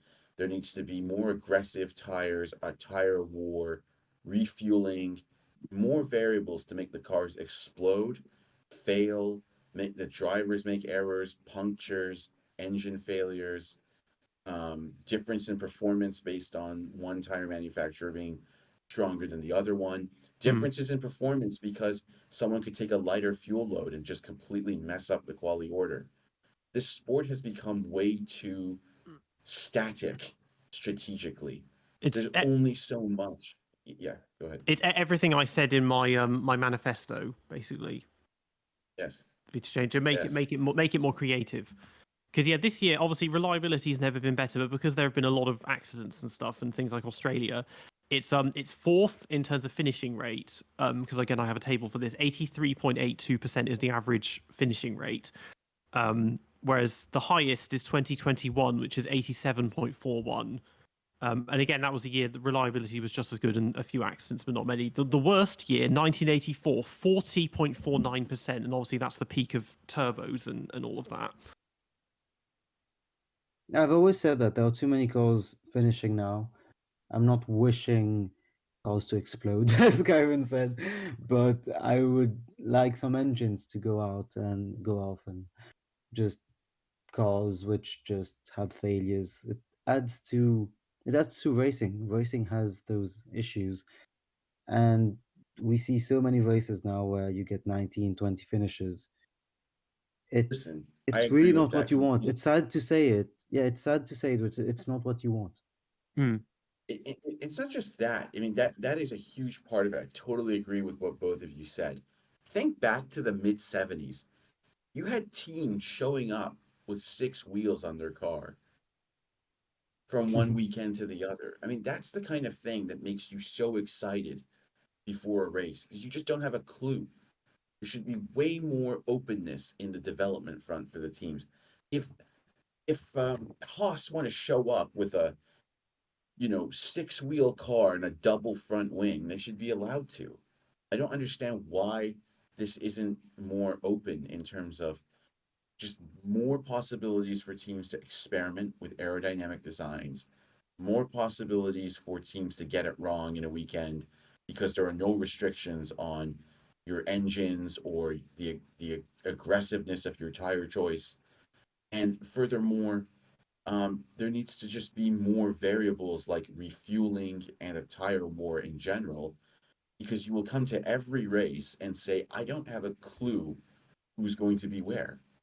And that's what makes racing exciting. Right now, even we know who's going to win, we know which car, and even if the first lap um, is exciting, we know that because of the limited strategy, the order won't change that much because everyone has the same tires, the same fuel loads, limited tire pressure camber limits, and all the engines are so reliable now because teams are so scared if their engine blows up, they have to take a penalty or something like that. This has gone in the wrong direction. This sport is not supposed to be some conservation exercise. That's no good.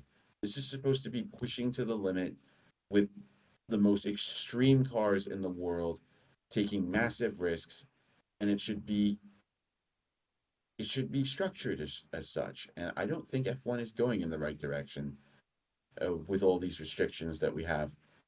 But that's just my view. So We need someone to turn up at one of the races with every illegal component ever invented. So they turn up. So they've put the sliding skirts on yes, the side of the car, 6 wheels, a fan on the back, 2 rear wings, X wings on the yes, side pods. Just every illegal component ever invented, and just do yes. that. And that weird little wing thing that arrows put on the nose that they were worried would break off and hit the driver in the face. So Just do basically something like the Red Bull X2010 in the Gran Yeah, basically Turismo just days. to do everything at once, and then they'll break every lap record by like 10 seconds. Yeah. And then at least for one race. Because even now, the updates they bring, it's we're copying Mercedes, not It's a Mercedes. Sorry, not Mercedes. Red Bull. Red It's Bull. like so that's not you're not being inventive. You're just copying someone else. Like this is it's never been closer to being a spec series. I mean the downfalls we see like Aston Martin in any other era, it wouldn't be anywhere near as drastic. But because the field spread is so small, they're dropping so much time. And it's good that it's close, but we need some variety. Like we need like these obvious delineations between the front runners, the midfield, and the back markers, and that, and yeah, just a complete lack of creativity in engineering and also in choice of drivers and all of that. Well said. I think like both of you guys are making great points here, and I think that the bottom line is that F1 needs to give those engineers that platform. I am disgusted by how Adrian Newey, from being, the rival of Nichols and Byrne and Murray, has now become like some kind of cult figure for engineers who just copy whatever he does. Where is your pride? Where is your courage? Don't you want to beat Adrian Newey, or do you just want that comfy job and copy Adrian so you can get by? I am disgusted in the lack of creativity. It's almost like I'm watching the downfall of civilization. People don't have enough of a brain to come up with their own ideas, and they just say, "Well, Adrian's doing that, so we're going to put that on our car." Hey, your job is to beat Adrian. Sorry. Yeah, I mean, it's the thing. Everyone talks about Adrian Newey. The other technical directors, it's like who? Because no one really talks about Paddy Lowe and for the Mercedes that he made. Because I think everyone knows that the aerodynamics are perfectly good, but Mercedes are an engine merchant, and that was the main key to their success. It wasn't so much the actual car itself. But yeah, nobody really That's talks like because the holy trinity of technical directors is Adrian Newey, Gordon Murray, and Colin Chapman, because they're the ones that have launched basically every innovation in Formula One. yeah. I think you can add those three as the top three, and then closely followed by the likes of Steve Nichols and Rory Byrne. But those three are probably the top three. And what was unique about those three? They came up with ideas nobody else had come up with before. But they also were doing that in eras where the technical directive was much more creative. You could really experiment as a technical director and not be fearful of the FIA saying, well, that's 2 millimeters too high, and we're going to ban you from doing that. Let him experiment. Let Williams show up with a nuclear car. I mean, maybe not that far, but it's let them show up with nuclear fuel or something. I mean, let these teams go at it. No holds bars, nothing restraining them from pushing these cars to the limit. And then you'll see a sport that will go from being exciting on Netflix to being a marvel of the world, where you have young fans, young engineers just tuning in every single session because they're just amazed at what they're seeing instead of being amazed at how predictable everything is. Mm. As you said, F1 has never been closer to a spec series, and that's just disgusting. I was even One That thing is all of this got me thinking was, as we have Peter, the expert of icebergs here, what would be a new regulation iceberg? I mean, I'm just thinking about that. What would you even put in there? That's how little, that's how few innovations we've had. I'm thinking if you would do an iceberg since Abu Dhabi 21, there would be what, 7 things? Because there's just nothing that interesting, like a weird innovation or a weird wing, controversial wing. I know Maybe there was the Hamilton and Leclerc flaw from last race, but you cannot do an iceberg. I'm trying to think what an iceberg for the next 3 years would be, and there would be nothing because the they're only not trying weird I things, know. no F duct or whatever. The only thing that comes to mind was triple DRS, and that was being discussed at the beginning of the year around like Jeddah. I barely understand double DRS, but triple, but that hasn't been talked about for a long time. But yeah, triple DRS and flexi wings. Like nobody's even doing anything smart with the Venturi tunnels, other than the fact that some are more elaborate than others. When you compare like the Red Bull, the underside of the Red Bull to the Williams, and the Williams, there's nothing going on. But even in the original ground effects era, Ligier, they had really bad problems with porpoising and with the car's body warping because their ground effect was so strong. And they put these like sort of like turning vane flap things underneath the car to try and fix that. And because that was a movable aerodynamic device, it got banned. But that was something, trying to be a bit creative. And obviously, originally the Lotus 78, it was like a brushes for skirts, and that didn't work. So then they made the ones that move that you can pull in and out from underneath for the 79 that really did work. Yeah, there's nothing that inventive at all. Go back even since the hybrid era. Like obviously we saw a mixture of different nose designs in 2014. But since then, there's been very, very similar, a couple of variations on nose cones, but nothing immediately obviously different.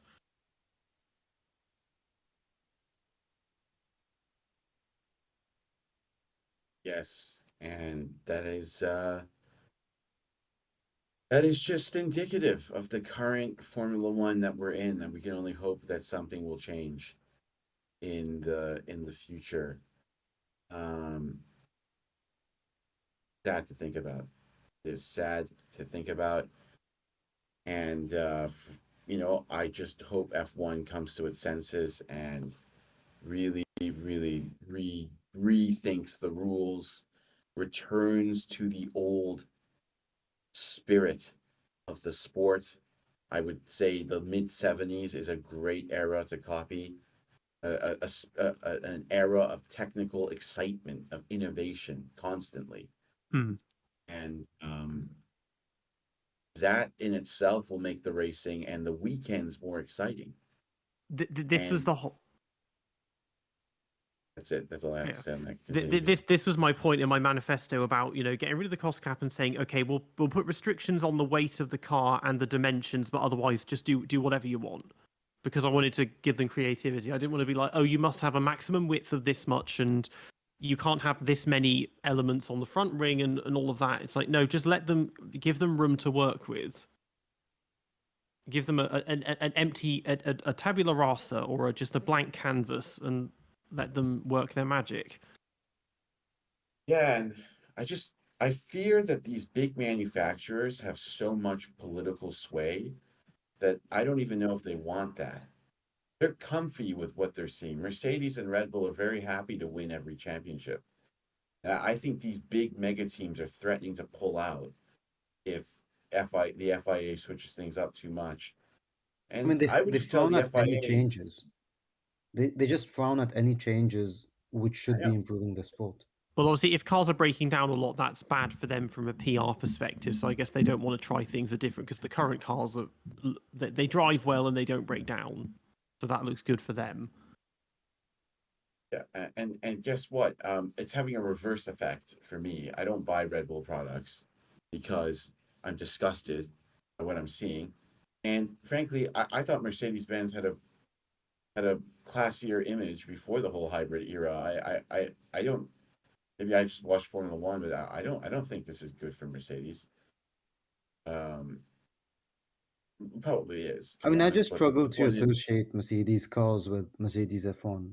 I don't know if it's because of the color of yeah, the me car too. or Me too. whatever it is, but It's not I the never black. think about, yeah. It's the black Mercedes, but also it's just I feel like Sauber Mercedes, like the C9, the Le Mans cars, that feels like Mercedes to me. And obviously when they had their actual touring cars in DTM, that's This Mercedes also their Doesn't help base is that the base is in the UK as well, and all the staff are I British. was gonna say. Yeah, it's not Exactly. like if their base was in Stuttgart or wherever Mercedes HQ is, and it was an all German team, which it was 10 years ago, and all German lineup, then yeah, it would feel like a German team. It's the same. It's same Red Bull. It's not an Austrian team. It's a British team. All the staff are British. Like the base is there. It's not. It's just because the energy drink company is Austrian. Like it's a British team, And and it has gives so much airtime to the Austrian anthem, which honestly no one would know if yeah. Red I Bull don't think didn't there's play ever it every been single other than race. Red Bull. I think they are the only Austrian team. There was probably some privateer entry for like one race in the 60s or something. Didn't Helmut Marko feel like a random car Probably, once? but also like again, like Haas is a British team. It's not an American team. Alpine is a British team as well. Like that, yeah. Alpine is just Endstone, and that's also the problem. Everything is just kind of like in this little area in the UK. It's basically where all the teams are based. I know it's the same. Yeah, Mercedes is Team Brackley because obviously it was Brawn, then it was Honda, then BAR, Tyrrell, all of that. It's not. It didn't form from a seed in Germany or something. And it's the same Sauber. It's Team Hinwil having then BMW and now Alfa Romeo and then Audi or possibly Porsche or whatever's going on there. Whereas Ferrari is at least actually Italian because they've always been in Italy and the team's Italian. And yeah. I mean, Renault was meant to be a hybrid between Enstone and Viry-Châtillon, and all we hear now is Enstone. Well, I haven't heard any development things from Viry, so they are fully British, even though they think they're so French. I mean, Prost at least. I think they had their base in France. And they had Yeah. Peugeot engine. I mean, they were awful, but they had Peugeot engines and stuff, so they were at least actually French. Yeah, yeah, they were definitely French. It was a very poorly run team, and they had a lot of like run-ins with the government, or I think the government cut funding to them, something like that. I need to brush up on. I mean, in Stewart, their base was Milton Keynes, which obviously became Jaguar and then Red Bull. Scottish team, they should have had a base up at Knockhill or something up in Scotland, do it properly. Yeah. I mean, it would have been massively inconvenient just to have a base in the middle of the Scottish Highlands, but, it would have kept the image going. It just keeps the image, it keeps the character of the sport alive. It makes you really feel like these are different cultures and countries and titans going at it. It does feel like everything is just a bit outsourced to the UK, and the UK is a hub of motorsport, and as it should be. But you know, Mm. when I read that Ferrari might bring a base to the UK, I'm thinking, I'm sure the UK wants that, but like, come on, like, No. you know, you can't do it in Italy. Like, but everything is like, I like the little bit of variety, to be honest. Like, I think the UK will always have an edge, and rightly so. Mm. But why can't we have a base in Germany and a base in Italy and a base in, good Lord, good, who knows where else? I mean, I think it does add to the character. yeah. HRT had the guts to have their base in Madrid and not just build one, just take over like, well, actually, Caterham had it at the time, the Leafield one that was Arrows, and then was Super Aguri, who again, image of an all-Japanese team, 2 Japanese drivers, Honda engines, but then their base is in Britain and all the staff are British. Most of them are ex-Honda employees who then go back to Honda, soon to be VAR, after the team closes. Although, to be fair, it is probably extremely inconvenient to have a base in Japan. When you're racing I in Europe think all that the one time. would be. Yeah, that's a little more understandable. If you're going to have like an Australian team, for example, you may as well put them in Britain instead of having them a base in the middle of bumfuck nowhere somewhere in the outback in the Northern Territory or something. I would love a team based in Japan. That team would be so different culturally Mm. to every other team. It's like, yeah, the driver was sacked because he didn't follow like some Japanese protocol. And just do it like that. No, Like, the whole team, they commit seppuku because they're half a second off in qualifying or something. oh my goodness. Yeah, I probably shouldn't say that, but yeah. But if they're being No, sponsored, I mean, it's they could be true. That's sponsored. exactly it. They could be sponsored by Nintendo or Studio Ghibli or something like that. And yeah, Studio Ghibli F1 team would be Yeah. hilarious. Just when I hear the radio messages when they're angry, it's just it'd be so funny. Mm. But yeah, that's what we're missing here. I like the whole concept of like the UN of motor racing and everyone's just going at it for national pride. It's just a bit muted at the moment because everything's based within a few miles of each other in the UK, so they're all British. Mm. So it's That's why. back Yeah, at Britain. that's why Back at Brackley. I want Andretti like being a proper all-American team, like based in Motorsport Valley in North Carolina, and the cars are designed by 2 fat men called Bob and Buck or something, and Yeah. but they're sponsored yeah, by I where- McDonald's, and yeah. Another place where it wouldn't be helpful to have an F1 team would be Mexico, where I think a race took place this weekend, and which I think we forgot. I think Mexico would actually be an interesting place because it's cheaper, right, to set up shop there. Anyways, I mean the race itself. I mean, okay, Max won. Mexico had a better than usual race. People came home kind of in formation after the few of the incidents after the red flag. Yeah, I mean, there wasn't much else to that, unless we're missing anything else about the race, guys. Well, that leads us to our race rankings, where we choose 3 drivers. Well, we rate 3 drivers who had a very good race and 3 flops. So, Kyron, who were your top 3 drivers? Well, I posted a race review, and I put Hamilton as the best driver, Verstappen second, Norris third. And the reason I put Hamilton as the best driver is this. Look at what he did with the medium tires. Look at what his teammate did. Lewis made the difference.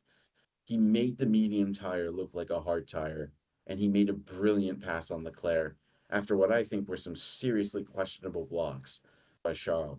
Drove like a champion, and he definitely maximized, if not outperformed, his car. With Max, we're just so used to him winning. I don't even know if he did a good job at this point. It was just that car was incredible, and he did better than Perez. So you have to put him up there. And if Norris hadn't dropped 4 places at the restart, I would have probably put Norris first. But he did drop those 4 places, and that's what cost him a podium. So There's no way I'm going to put a driver who probably underperformed as the top driver, but he still gets a mention. What about you guys? Top three, yeah, I'll put Max, Lewis, and Lando. It's hard to But Max argue ahead of Lewis. against that. It's just hard to think about any other driver. I guess Albon had a nice race to finish 9th, but he didn't have a better race than the 3 others. That's for sure. But I think Nav, what is your that's a topic. ranking? Is it like Max first? Like what do you like? Who do you put first? That's a good one. I guess I would put Lewis first because, well, you just don't know how fast Max can go. And as long as you do not know that, well, I don't put him first, or if I don't see him fighting.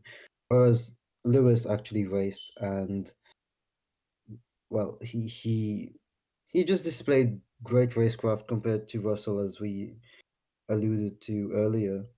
So after that, it would be Max and Lando. Well, he was driver of the day because it is. He was right. I think he was driver of the day again. Yeah. Yeah, he was driver of the day again because he gets Lando tax, where when he does something, he instantly gets driver of the day. And I wasn't too sure why, because he did mess up that start. But look, that's the current state. It probably would have been Championship now. Tsunoda if he hadn't crashed into Piastri, I think. Yeah, but it was Lando driver of the That's day, a like big if. last time, But yeah, you're right. with more than 25%, which I said it last race as well. It's very rare, and only people like Lando can get more than 25% for races where they actually make mistakes. Now, talking about mistake, who was your flop of the race? I think there's an obvious one here. Yeah, Checo. Same here. Yeah, Perez is There's not up much there. else to say. I mean, he should be the Perez flop is up every there. race. Yeah. I think there were I'm a few sensing drivers. a good answer from Ciaron coming. I'm sensing an I mean, there were obvious a one. few drivers that had an atrocious race. Perez, Bottas, Tsunoda, and Alonso come to mind. I'm going to give Fernando benefit of the doubt. I think Alonso drove a horrific race and was horrifically off the pace and should be ashamed of his performance, and should be even more ashamed if he actually pulled in with, again, no issue with the car. So that was one of the worst weekends I've ever seen from a world champion. Like, it was horrific. Like, you're coming out in FP2 and saying, oh, Lance has got more confidence than the car than I do. Like, dude, don't even say that. That just sounds bad. You know, like, it's just that like Fernando Alonso just doesn't want a quote that says Lance was quicker than me this weekend. Just don't say that.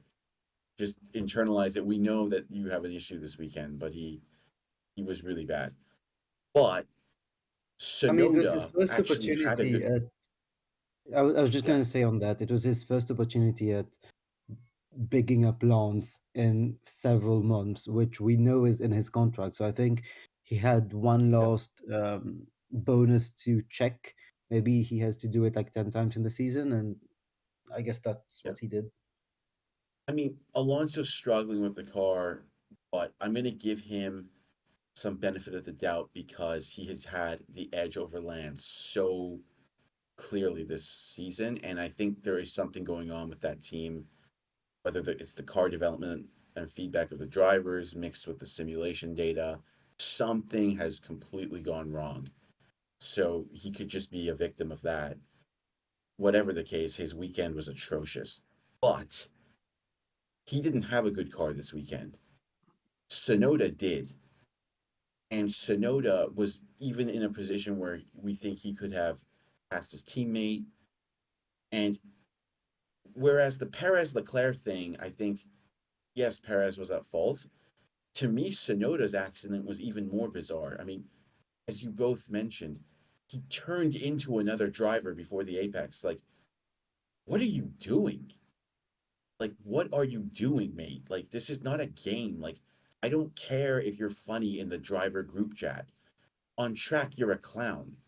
And the only reason you're in F1 is because Honda keep pushing their nationalistic idea of a Japanese driver. It's just so annoying that there are drivers like this that still race, because Tsunoda just threw away points for AlphaTauri. And I was actually hoping he would pass Piastri and then pass Ricardo. Believe me, I was the first one saying, let's go Yuki, because I didn't want this Netflix hype of Daniel Ricciardo to just incessantly continue. And he actually really just showed that Daniel Ricciardo, had some good qualities this weekend, because he made a horrific error. And so to me, that's much worse than Alonso, because Alonso was never in a position to cost his team points because the car was so garbage. Yuki cost his team. Yuki might have cost his team what are they, 8th in the constructors, 7th? Actually, $20 million. Yeah. So they're 8th. So he may have cost his team that 8th. If at the end of the year there's a 1-point difference between Alfa Romeo and AlphaTauri, Yuki Tsunoda's unnecessary incident this race, when in massive point scoring positions, will have been a big part of that loss if they do end up behind Alfa Romeo. So he's a contender. And then the other two drivers are Perez and Bottas. Perez collapsed under pressure, unnecessary risk, but at least he went for it. I'm going to say, Valtteri Bottas was also awful, because yes, he got disadvantaged because his team pitted him right before the safety car. What are you doing, like, rejoining the track like that and costing yourself 5 seconds unnecessarily? So actually, for me, it comes down to Bottas and Tsunoda. And when I think of the fact that both of those drivers are in a constructors duel with each other's teams, what they did was unforgivable. And I'm actually going to go with Yuki as the flop of the race. I said Bottas in my race review, and I've changed my mind. Yuki has cost his team huge points today, and he didn't get disadvantaged by the strategy that much, and he didn't have a slower car. So Yuki's my flop. That was a disgrace. It's interesting when you compare AlphaTauri to Red Bull, because we've seen Perez crumbling, but compared to them, he has probably one of the least pressured seats on the grid, because all he has to do is finish second in the fastest car. And as well, his calamity, and again, now because Max has won them both titles, it doesn't make any difference if he messes up like that. Whereas for backmarket teams like AlphaTauri, those kind of mistakes are a huge loss, and that's why you can't ever make mistakes, because you have to take those kind of advantages as a backmarket team. And Perez is crumbling when his entire existence or his entire involvement in the team doesn't make the slightest bit of difference anymore. When it's Exactly. quite a comparatively easy job, because he just has to finish second in the fastest car, and it shouldn't be that difficult. And another thing for Yuki is it would have looked really good if he had overtaken Piastri. An AlphaTauri overtaking a McLaren, like, on pure pace, would have been just very good for the team, for the sponsors, all the financial aspects of it. And he didn't for this stupid mistake. So I can see why you're going with Yuki as your flop. There's too much at stake to make those kinds of mistakes. Agreed.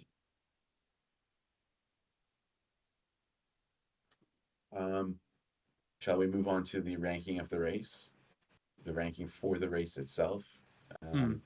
I'll give my thoughts very quickly. I'm going to go ahead and give that a 2.5 out of 5.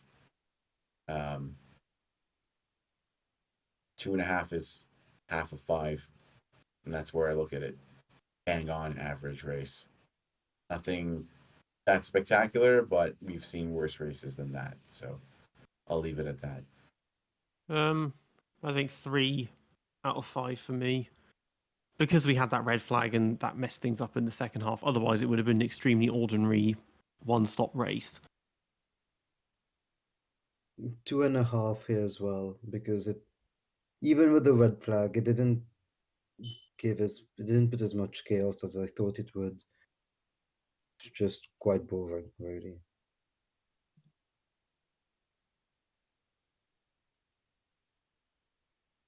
Yes, Mexico continues its reputation as a ordinary track in an extraordinary country. Hmm.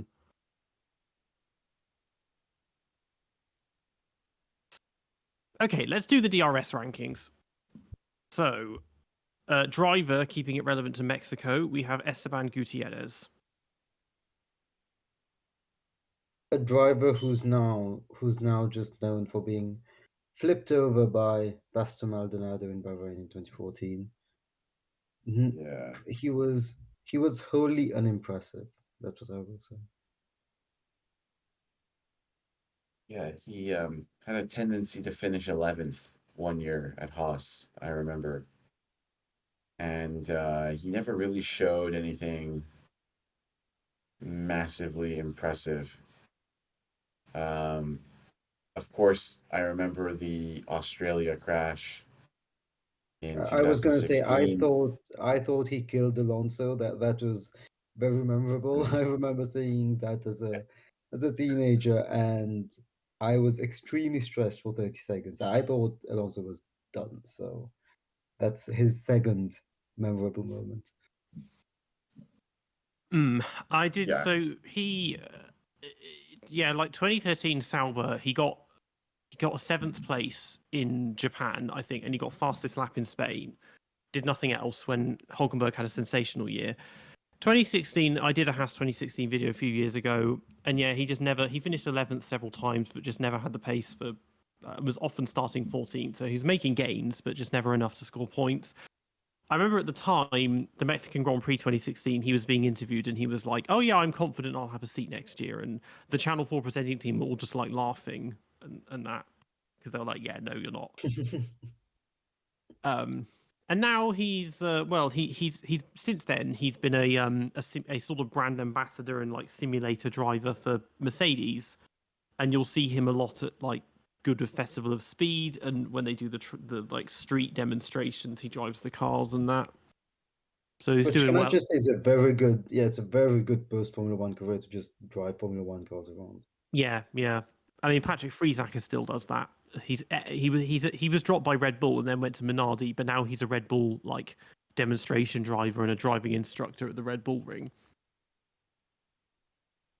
And sometimes impersonates Max and Verstappen by wearing Max and Checo by wearing their helmets. Well, Gutierrez did he come in through sponsors, through Mexican sponsors? I think Probably his junior career. I don't remember him. I mean, I'll just Google if he won any titles. He doesn't sound like the kind of person that would win them, but he was decent in GP2, and I think that's what earned him the drive, kind of. But yeah. in F1, he just didn't do anything. Like Okay, so he won GP3 in 2010, and he won the European Formula BMW in 2008. He was third in GP2 in 2012. yeah, And he'd been a test driver for Sauber for 2 years already, when they put him in 2013. Oh, he did 2014 as well. I forgot there was a third year. Of course, that's the year when he got flipped over by Maldonado exactly. and never scored a That's point. the And flip over car. yeah, I forgot there was a third year in there as well, and a little bit of Formula E. He does do sports cars and endurance, but not a huge amount. So he does a little bit, but yeah, he's mostly just being there as a. Well, the thing is, he's listed as a reserve and development driver for Mercedes. He's not a reserve. They're never going to call on him to drive a car. If one of their guys can't, they'll get Mick in for that. He's just a simulator guy. For me, Esteban Gutierrez is one of the most D drivers you can ever think of. He wasn't atrocious, but he was just bad. He didn't do anything during his career, and he was constantly outperformed by his teammates.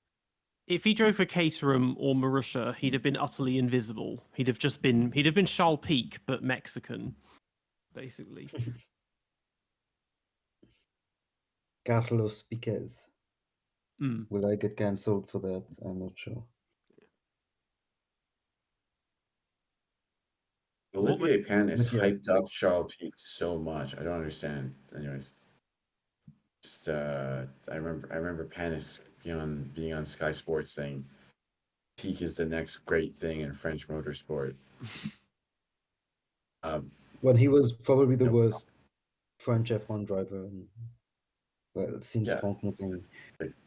We want Olivier. Could Like, still put Gutierrez Gutierrez was, in D tier. yeah, Gutierrez was just very average and a pay driver. And for me, he ranks as a. I like the guy. Like, he seemed like a nice enough bloke, but I'm gonna put him as a D driver. I really don't think he had any redeeming qualities on track. I don't remember a single highlight. He was a pay driver, so he does classify. I usually put the pay drivers in the D and F categories, and I don't think without Mexican sponsorship he would have been in Formula One. So he's a D driver for me. Yeah, same. I'll go with D. I think. And staying on topic of Mexican things in motorsport, the circuit we are rating today is the current Autodromo Hermanos Rodríguez circuit of Mexico, which we have slagged off a lot during the episode today.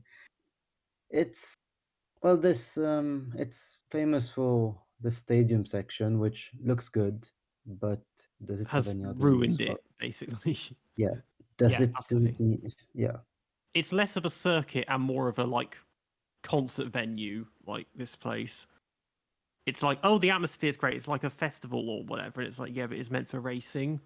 Because at least Silverstone has the festival vibe of being like a mini Glastonbury, but also is a good circuit that makes good races. And they just slapped a long straight for overtakes. Yeah, basically. I mean, Tom Bellingham said on Sunday on Twitter, he said, if we're never going back to Sepang, can we at least rebuild the track layout in Mexico to replace this awful circuit? And yeah, I mean, if from an environmental perspective, it has the thing going that it's at such a high altitude that the cars struggle with overheating, and that probably does affect downforce. Because this thing, going back to the beginning of the podcast, this should be a low downforce circuit because it has a straight longer than every other circuit combined, and it's all, apart from the squiggly bit in the middle, it's all low speed corners as well. It's just a bit. Well, I would say the turns 4, 5, 6 complex. That's the one thing that keeps the track going for me, because you can get moves like Russell did on Ricciardo and Norris did on Ricciardo and Russell, or Hamilton did on Alonso in 2017. That's one of the only things where I'm like, it's a good little complex where you can take an alternate line and be tricky with it, but not much else. I mean, if you turn the track on its side, it looks like Monza if it had been trodden on or like chewed by a toddler or something like that. But yeah, it's not. It was better in the 80s and 90s than that. If we had proper turbo cars, where it was a mixture of turbos and non-turbos, this is one where you would see such a huge gap in performance because the turbos would be really good here. And that was in the 80s. That was the big selling point when Renault were first trialing it, is because they were really good in Kyalami and Interlagos, which are high altitude. And everyone started to wake up to maybe we should be doing this ourselves. There are a few tracks on the calendar I get sick when I watch cars around, and Sochi was one of them, and Mexico is another one. It's a disgusting track. It has this obscene amount of these 90-degree square corners, or left right corners that are just boring 90-degree angle corners. It has been completely neutered compared to its layout in the 80s. It favors cars. It accentuates the gap between the cars that have good tire warm-up characteristics and high downforce inherently. So we always usually get a weekend where one team is dominating. And yeah, it's just generally a boring track. I would have it off the calendar completely. I don't really care if Mexico is a growing economy. It doesn't merit a place on the Grand Prix calendar. It's just an awful circuit. And, you know, I would give it a D personally for the reasons that you've both mentioned before. There's just not much there.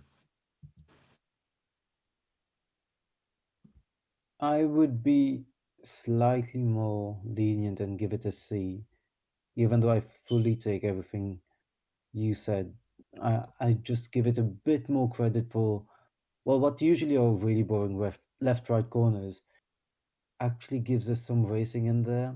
So I did enjoy those moves, and even in previous editions, I like the outside and inside line that some drivers take to overtake there. So I'll give it a C, but again, that's me being lenient on the circuit. I would give it a D if it was a new circuit, but because it's been around for a very long time and it has that legacy and heritage aspect, I'll give it a C as well.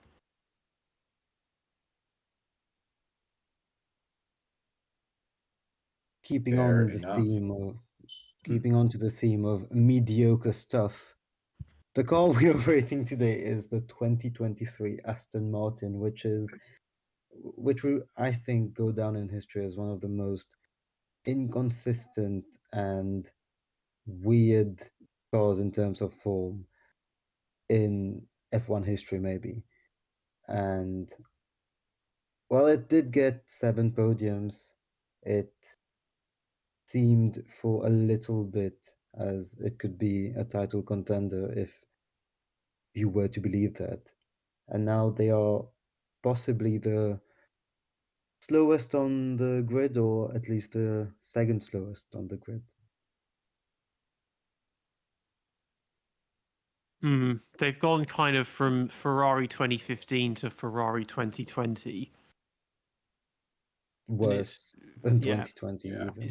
it's making it hard to really work out where you could place it if you try to view it as just one car. It looks like Yeah. it was 3 different cars in the same season. It's just funny to think about where McLaren were at the beginning of the season and where Aston were. And then look where Aston are. It's almost like where McLaren were at the beginning of the season. McLaren are now where Aston were, in my opinion. It's like they swapped second cars, or third. even though you can't do Yeah, that. it's like this But performance. So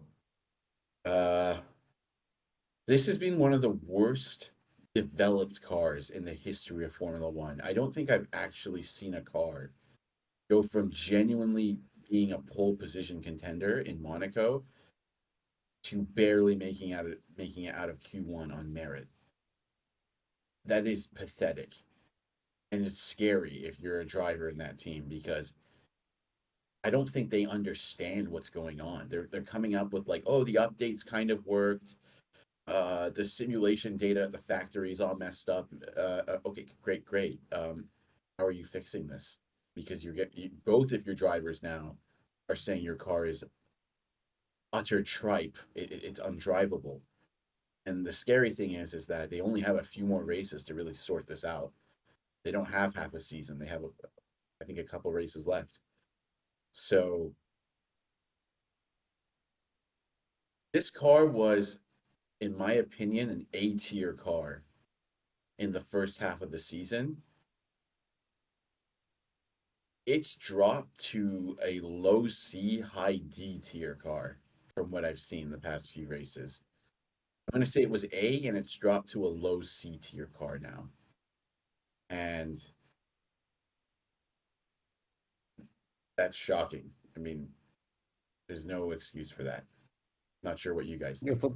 for the same reasons as you mentioned, I would give it a B, because it went from A to C. I'm biased, as every fan should be if they really are a fan. And it got all of the Alonso fans hoping again that something could happen and that we were right in being patient for 10 years with this very old Spanish man. And it gave us 7 podiums, it gave us famous drives, famous overtakes, and now it's nowhere. But you cannot, I wouldn't place a car that got 7 podiums lower than B, so that's why I would go with B. But their development is F. Their their form and just their momentum is a proper F. I haven't seen that in the past. Yeah, I think B, because it was bad in this race, but we have to remember that the race pace in Kota was actually very good.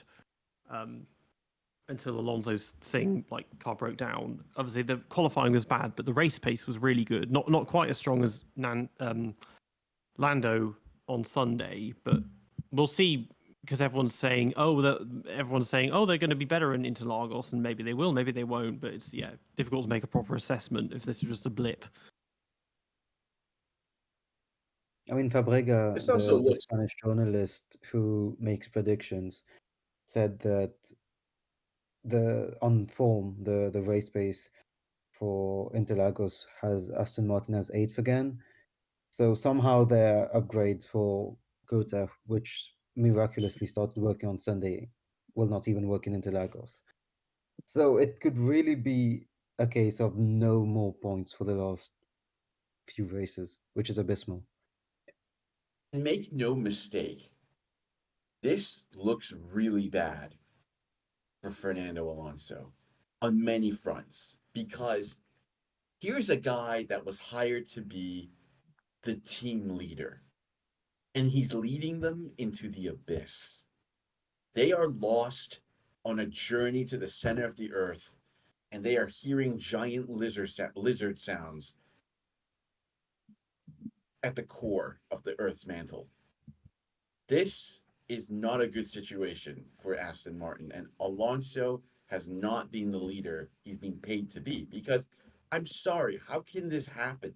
How can a lead driver is supposed to also be able to take a team and say to them, guys, we're going down the wrong direction. Here's where we should be going. And the feedback that you give to the team helps do that. I want to posit a thought experiment. If Michael Schumacher or Sebastian Vettel or Kimi Räikkönen, given how good he is with development, were in that Aston Martin, would they have gone down this wrong development path? It's just a thought experiment. And you really have to think about that. There's so many variables at play here, but I think that Aston have a serious issue in the factory. Okay, that's the simulation data is one thing, but Fernando was their guy. And I can't help but think he also has a role to play in this. It cannot just be that the drivers are giving perfect feedback and then everything collapses. It's always a combination of both, as Michael used to put it. The driver is always partially responsible for the performance of the car. You are part of the team. You are not a separate entity. And your feedback goes a long way in the decisions that the engineers make. Fernando has to take a good look at himself. The team needs to take a good look at themselves. Nobody is performing right now, from the drivers and especially the team. And I'm sorry, Fernando Alonso fans will say, "Oh, here's a Kimi Räikkönen, spy trashing, one of Kimi's rivals." That's actually not where I'm coming from. I'm coming from the fact that what happened in the first 8 races has nothing to do with this point in the season. And I'll give Alonso credit for keeping Aston Martin alive when Lance Stroll was just totally useless in the first half of the season. He gets that credit. He destroyed Stroll. He has broken Stroll. But now, this is unacceptable from everyone. And you're a lead driver with the most experience of any driver in F1 history. You should be doing a better job in leading this team as well. On top of Aston's already mentioned issues with their simulation data. So those are my thoughts. The car right now, whether you want to put it in C or D, is totally unacceptable. And I'm worried for them. I am worried for them because if they don't get this issue fixed with their simulation data, that's going to carry into 2024, and that's going to get ugly. As we know, they might lose everything. Yeah, the rumors are just Drivers, wild around team, Park. owner. Exactly. Yeah, So I mean, you would put it in yeah. a B as well? Or Um, even lower? I'm gonna put it overall because, I think it was an A car in the beginning of the year. They should have had pole in Monaco. Alonso made a mistake, so it was an A car, is now probably a C car. So yeah, overall it's been a B car for most of the season. But the discrepancies have just been shocking. So and everyone in that team right now is to blame. Drivers, engineers, ownership too. I mean, that's the last thing the team wants to hear. That, in addition to you underperforming and us having fundamental issues with the simulation data in our wind tunnel and also the driver's feedback, I might also sell the team and you all may be out of a job. Cheers. That's absolutely the last thing the team wants to hear right now. So that thing is just a mess. And what a spectacular collapse from what seemed to be a fairy tale beginning in Bahrain.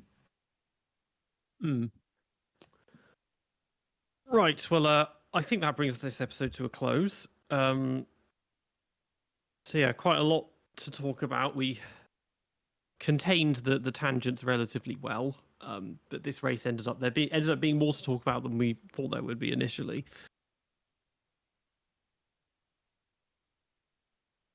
Yes. And hopefully the same Slightly for Brazil next week. Indeed. Yes, thank you to Ciaron and Nav once again for joining me today. Thanks, mate. Always good to be on with you guys. Yeah. Thanks again. And thank you everyone for listening. You've been listening to the DRS Train podcast. You can find us on YouTube and Spotify, and we're on Instagram and X at the DRS Train podcast. Join us next week where we shall discuss the Sao Paulo Grand Prix. Stay safe and we'll see you all next time.